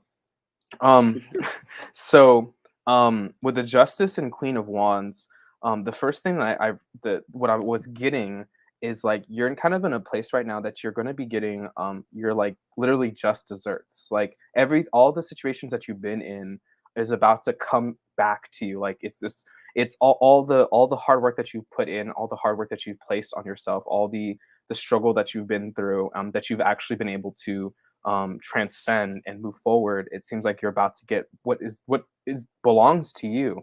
And with this Queen of Wands, like I'm really getting like this like regal sense. Like there's a very regal energy to you. And like I think that's really cool. That right when you said it too. Yeah. With the so Queen of Wands, it's definitely this so on my cards that I have, they actually have little descriptions. Sometimes I go off of them, sometimes I don't, but for this one I really feel called to. So for Queen of Wands, it's courage, confidence, independence, social determination, which really sounds like that's kind of where you're trying to get to too, which I think is really awesome. So with the Perspective card and the Earth card, Perspective is none of this matters, zoom out, common ground, and then Earth, learning how to be human in the world but not of it. I think it's really interesting because like I want to ask like what's keeping you from like answering the call that you have within yourself? I think that I would say it's not to play it by victim, but I would say just because through the recent stuff feels like maybe it's just that pain and anxiety that came with it that I got here. Yeah. So it's like I'm right by the door, but am I gonna open it? Yeah.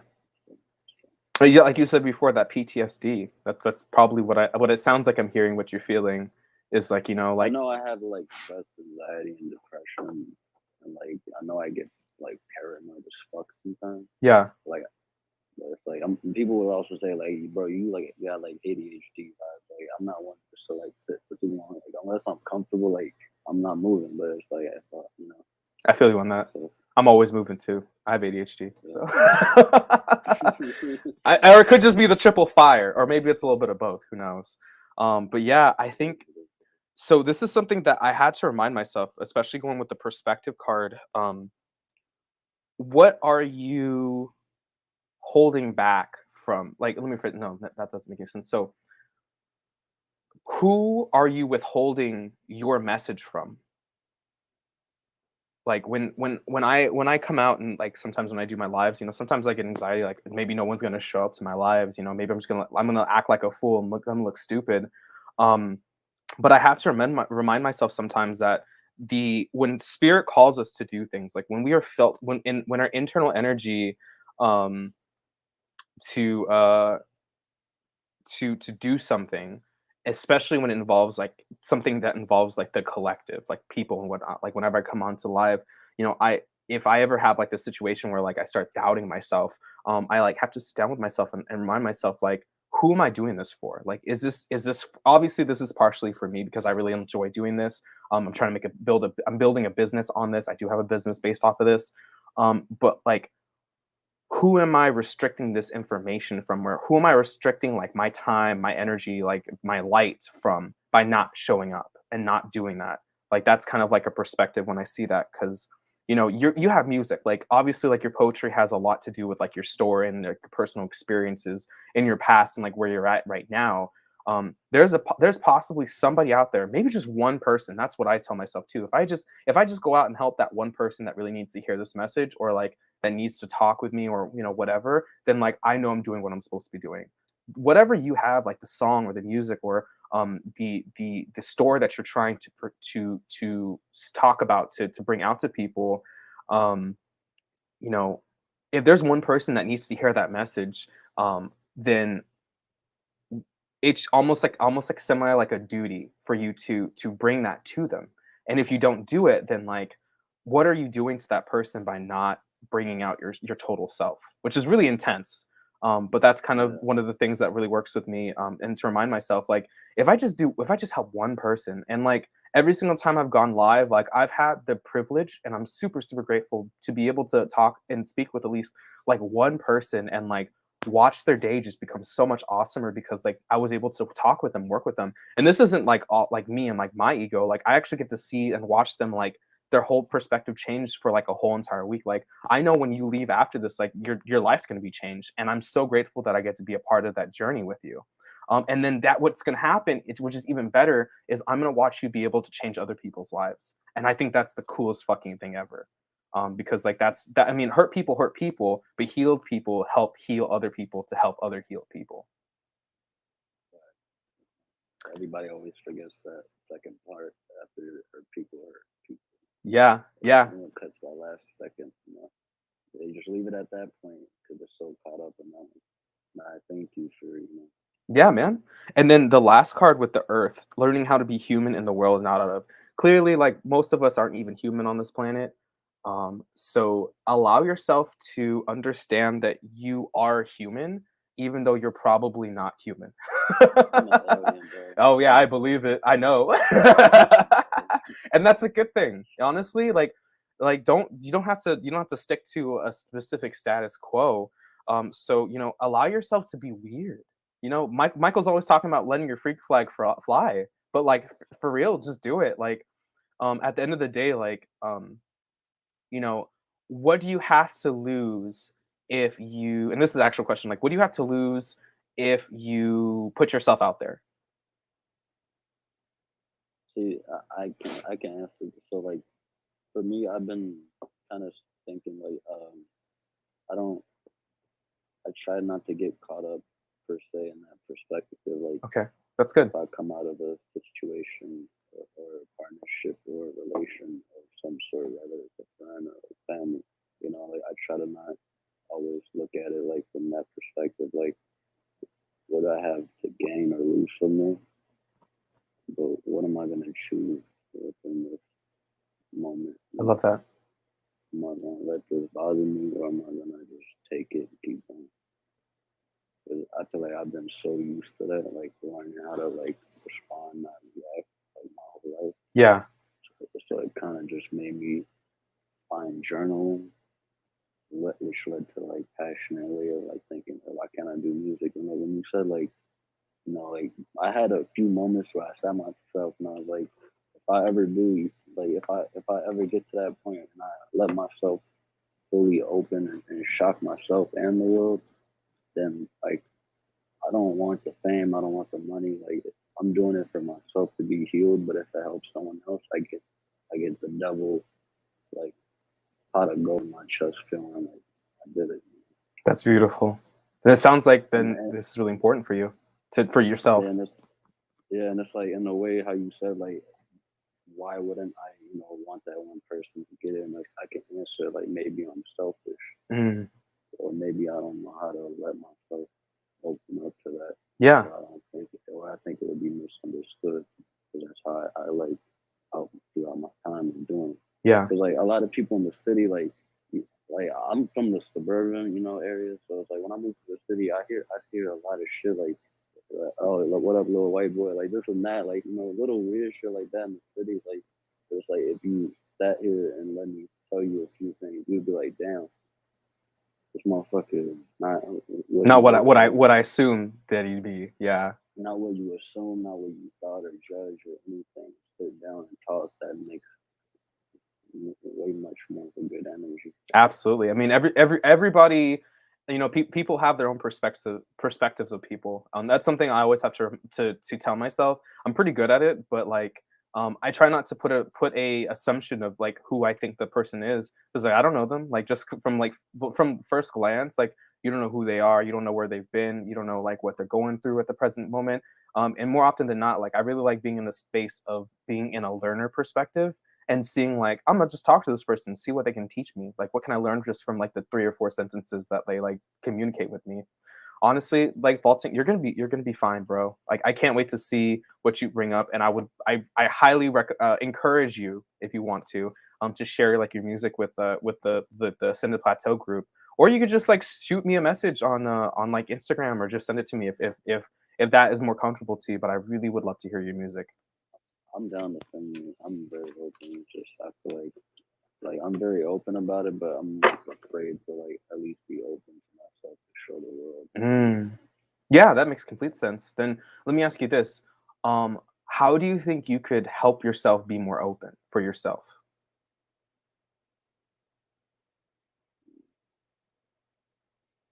I would say recently what I've been doing that kind of made me get more like why I got notebooks is I've been like kind of just sitting with myself or trying to talk to my spirit Yeah, like grandma like relatives that passed that like that's you what's know up. that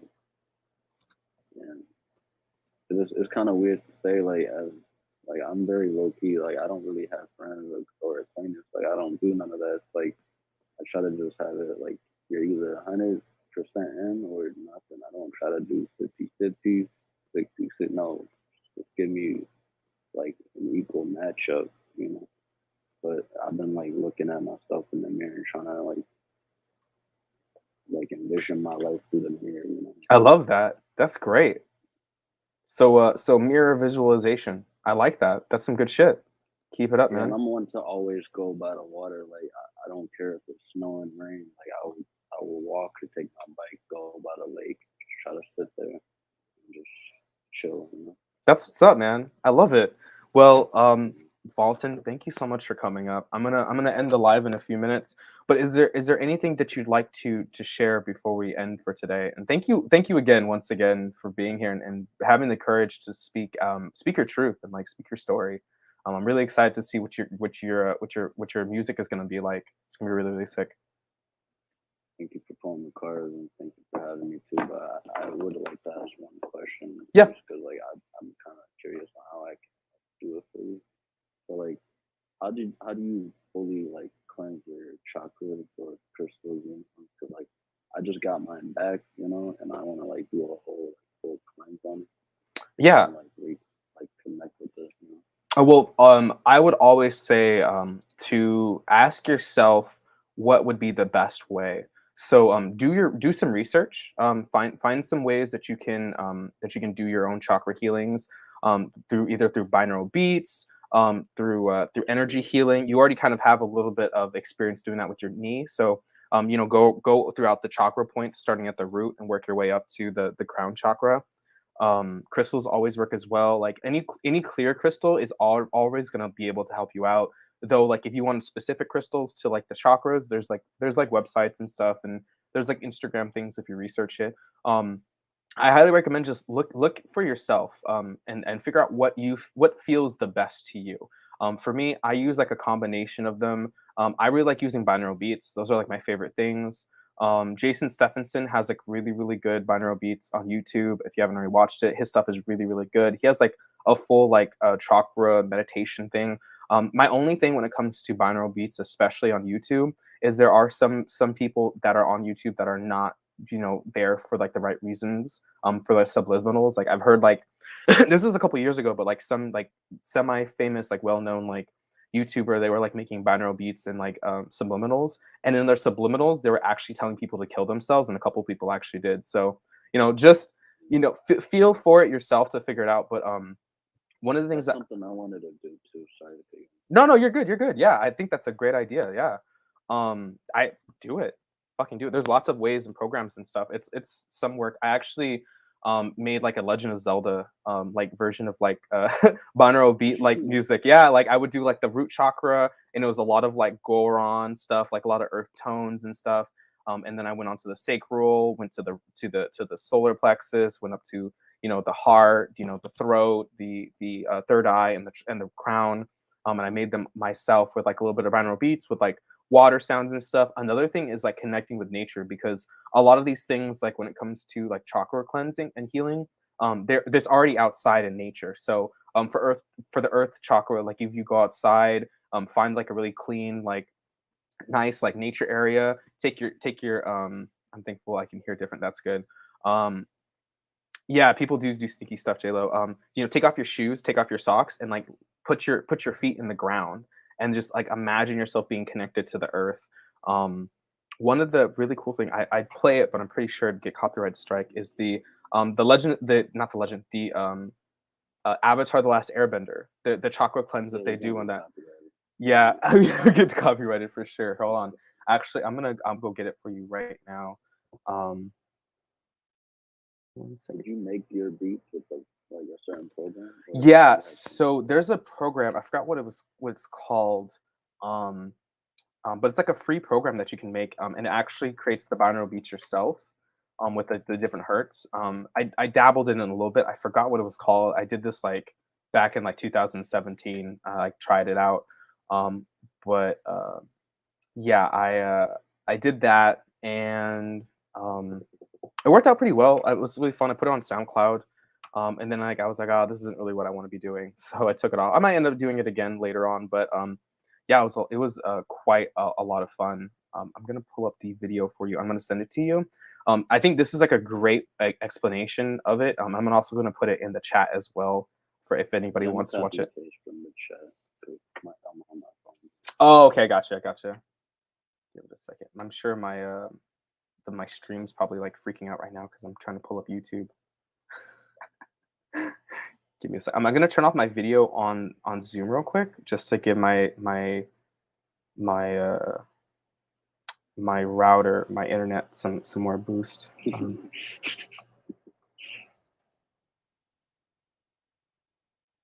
Render.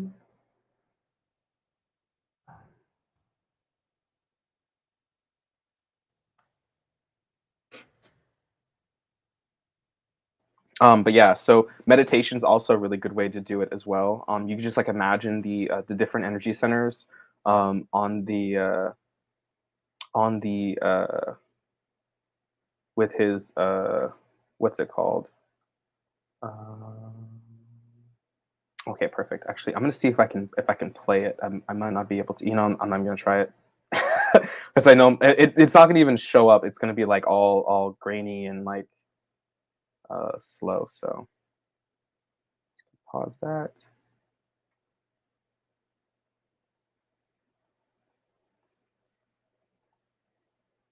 So the video is titled "How to Open Your Seven Chakras" as explained in a children's show. It's really funny, but it makes a lot of sense in it. So here in there, what's up, Forest Fairy Tarot? Yeah, not too deep in the woods. Boots are required. So that is the link to watch the Avatar explanation of how to open up your chakras. That's a really good one just to kind of get an idea of what it's like. There's obviously like deeper ways that you can do it, but it is what it is. Strong I communication. appreciate that. Yeah, of I course. appreciate that. No problem. It's a great explanation. But like I said, and this kind of like the way I work as a life coach is like I try not to give people like I try my best not to give people advice because just because it worked for me doesn't mean it's going to work for everybody else. So like really just take your time, do your research. Binaural beats is a great way. I like doing bass. It might work really well with you, especially since you have like the double cancer as your primary three signs. Um, allowing yourself to like go into the bath and like listen to the binaural beats and like if you can like put a speaker close to like the tub so that way like the vibrations of the sound actually vibrate in the water so you actually get that experience. You can even bathe the crystals. Just make sure it's a crystal that is okay in the water because some crystals if they're good in the water they will start to like break apart. So you don't want to do that. Yeah. But yeah, so that's like a great idea. But the binaural beats I think is really, really good. But yeah, man, take your time and enjoy yourself. And you don't need to do it in any rush.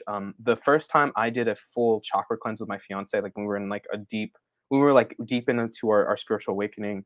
We did like an hour for each. I think it was like meditative mind. Um, they do really good like binaural beats, and we just listen to it. There's also people that do sound bowls. There's this guy, I forget what it's called, what his stuff is, but he does like sound bowls, and like he has like a full like chakra one. We just took like me and my fiance, we took an hour each for each chakra, and by the heart chakra, that's the one that really hits hard. I actually started healing my heart chakra, and I actually astral projected. That was fucking crazy. Uh, yeah. Oh, Himalayan salt. Yes, I like what Lo said. All right. Well, thank you so much, Walton. I really, really appreciate you being on here. I'm looking forward to seeing the music that you create and that you write. I would love to hear it. I know Ben's lost mine. He does a lot of stuff too with music, so maybe you guys can connect, do some collabs together. But you know, it'd be crazy. Like I thought about that shit. I was like, man, it'd be crazy if me and Juice did a song. Do it. He always loves doing collaborations with people. He's a very his Gemini is very much so like let's community together, let's build together. So I think I say you should do it. Oh, light therapy. Yeah, change your light to match that. Ooh, that's a great idea. JLo brought up actually a good point to use light therapy. Change the light in your room to match the chakra you work with. Root chakra is I believe it's like a deep dark red, like a crimson red. And then sacral chakra is orange. Solar plexus is yellow. Heart chakra is green. Throat is like a blue. I'm colorblind, so I get confused. I know it's like blue, purple, indigo, but they all look the same to me. And but anyway, yeah. So thank you so much, Walton. I really appreciate it, and I'll talk to you later. Okay. Thank you for having me. But before I go, one question. Yeah. How much do you charge on your services? Because I do want you to know, like when I get my bag, like I hope y'all know, like I'm dropping it on mystical illumination. Yeah. And like, cause y'all, I feel like you know, I've always used astrology that kind of made me feel like home or like connected. So like I do feel family and home, like with everyone in this community. I love it. Yeah. So I have a workshop that I have. I'm actually I'm gonna restart the workshop again in December. We're actually gonna be doing a giveaway towards the end of this month in November. I'm still working on all the things, but it's gonna be a giveaway for people to actually join it. I charge $60, and it's a group like coaching kind of course where I actually like walk them through. I have a full workbook that's a downloadable PDF as well. That's $60. I have a free 30-minute discovery call that I do where I just get to know people, because I usually like to get to know people before I coach them, just to make sure like we're a good fit, because I actually pick the clients that I work with. It's not like I just grab whoever I want, because I want to work with people that I feel like I connect with and that they're going to get the most for their money. For Mystical Illuminations, I have a special 4-pack coaching session, because when it comes to coaching, it takes time in order to like really get you from point A to point B. It's not like a consulting where like you come in, you get an astrology reading, and then that's it. For coaching, it does take time sometimes. And that the 4 package that I offer on through Mystical Illuminations is I think it's like $600. But that's like for 4 1-hour sessions. So that's 4 hours worth of sessions where it's like 1, 2, 3, 4. And then if you go to my website, I actually have the same thing, discovery call. And then I have a 16 session package called the Ascended Leader System. It's a very, very intense, deep system that I've been kind of working on. It's not like fully ready at the moment, but it's in the process. And I charge about $1,500 for that one. And then, but I do sessions like one-off sometimes if it's like with a person that I really enjoy working with. And I charge about $150 per hour for my sessions. I also am willing to like work with people for finances wise. So like if they come to me and they're like, I wish I could pay $450, but I can't, especially if I want to be consistent with you. And I'm like, hey, that's cool. Like we can work it out and make sure that it's consistent, because I'd much rather work with somebody if they really want to do the work, but they can't necessarily afford my full price, that I'm willing to work with them and meet them in the middle of some sorts or whatever. But it just really depends on the person, obviously. But yeah, so those are the services that I have right now. I will be probably going to be adding myself to the pay-per-call, just so that way people have like a little bit of an easier way to like connect with me and like get my services and whatnot. I don't want to like paywall people, obviously, but that's also why I do, the lives, where like I can come together and like have conversations for free where people just want to come and join me. I give people like my time for free just to do that because at the end of the day, like I need to get paid because I have bills I have to take care of. But ultimately, like my main objective is like I just want to help raise the frequency and the vibration of the planet. And I'm willing to do that one person at a time because I know that that's what helps because that one person will help other people. You definitely do it, even just through YouTube Live. I hope you know I that. I really appreciate it. Thank you so much. All right, well, Valton, thank you so much. You're the best, bro, and I will check you later. Okay. You have a good weekend. I forgot it's Sunday. It's all good. Hey, days, are you kidding me? Days are our official construct too. All right, take care, man. All right. Well, Valton, thank you so much once again. And thank you all so much for joining me. JLo, I really, really appreciate you being here. Forest Fairy, I love fairies. I fucks with fairies. I'm going through the thing. Tavia, thank you so much. Snoop Cool, thank you so much for the donation. I really, really appreciate it. Thank you so much for coming in. Neighborhood Hope Dealer. Thank you so much for coming in. Ja, I saw Ja came in here. Colby as well. Valton, thank you so much for joining me for this live. It was so, so empowering. And I know a lot of people really understood and felt your message today. Amber, shout out to you. I'll be seeing you on one of your lives eventually as well. And then hold on a second. And then one last thing. Once again, I just want to shout this out. Once again, our friend Colby, he is an astrologer, Colby Barrett. He is an astrologer, part of our team. He had recently an emergency surgery for his gallbladder. It like ruptured, so he had to like get it done. And he has to pay for it fully out of pocket because it kind of happened all of a sudden. So if you could donate, it'd be greatly appreciated. I just put it in the chat right now. So thank you so much. And for those of you who are watching this as like a replay, the link to donate is in the description below. If you can't donate any money, or if you can just donate a little bit, every little bit counts and helps. Or you could just share the link on your Facebook or Instagram, or no, sorry, Facebook or Twitter. Instagram doesn't work for some reason on there, but Facebook or Twitter would really, really help support him as well. He's a great and amazing astrologer. He gives a lot to the community as well. All good. Sending energy also helps as well if you can. Just give it all. Just give him as much love and support as you possibly can to move through this. He's doing fine. Thankfully, the surgery went well. But at the time, it was very, very scary and very much so life-threatening. So we're happy to see that he's okay.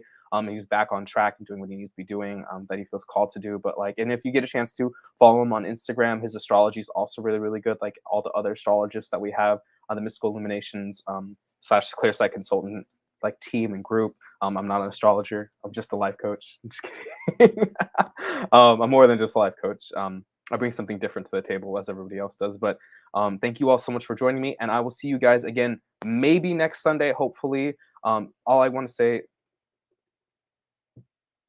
Oh, shit. Oh, Tavia, thank you so much. I was like, who's Snoop? It's my son's phone. Oh, that's really cute. Well, thank you so much, Tavia, and thank you so much for Tavia's son. I really appreciate you. And I'll see you guys maybe next Sunday. Just this upcoming week, just stay safe, y'all. I've been hearing over the grapevine that there's a lot of things that's about to pop off, especially since the lunar eclipse in Taurus is going to be this Friday. So just stay safe and stay solid. You guys got this. You guys are all amazing and incredible individuals. And I just hope for the best for you. Okay. Well then, until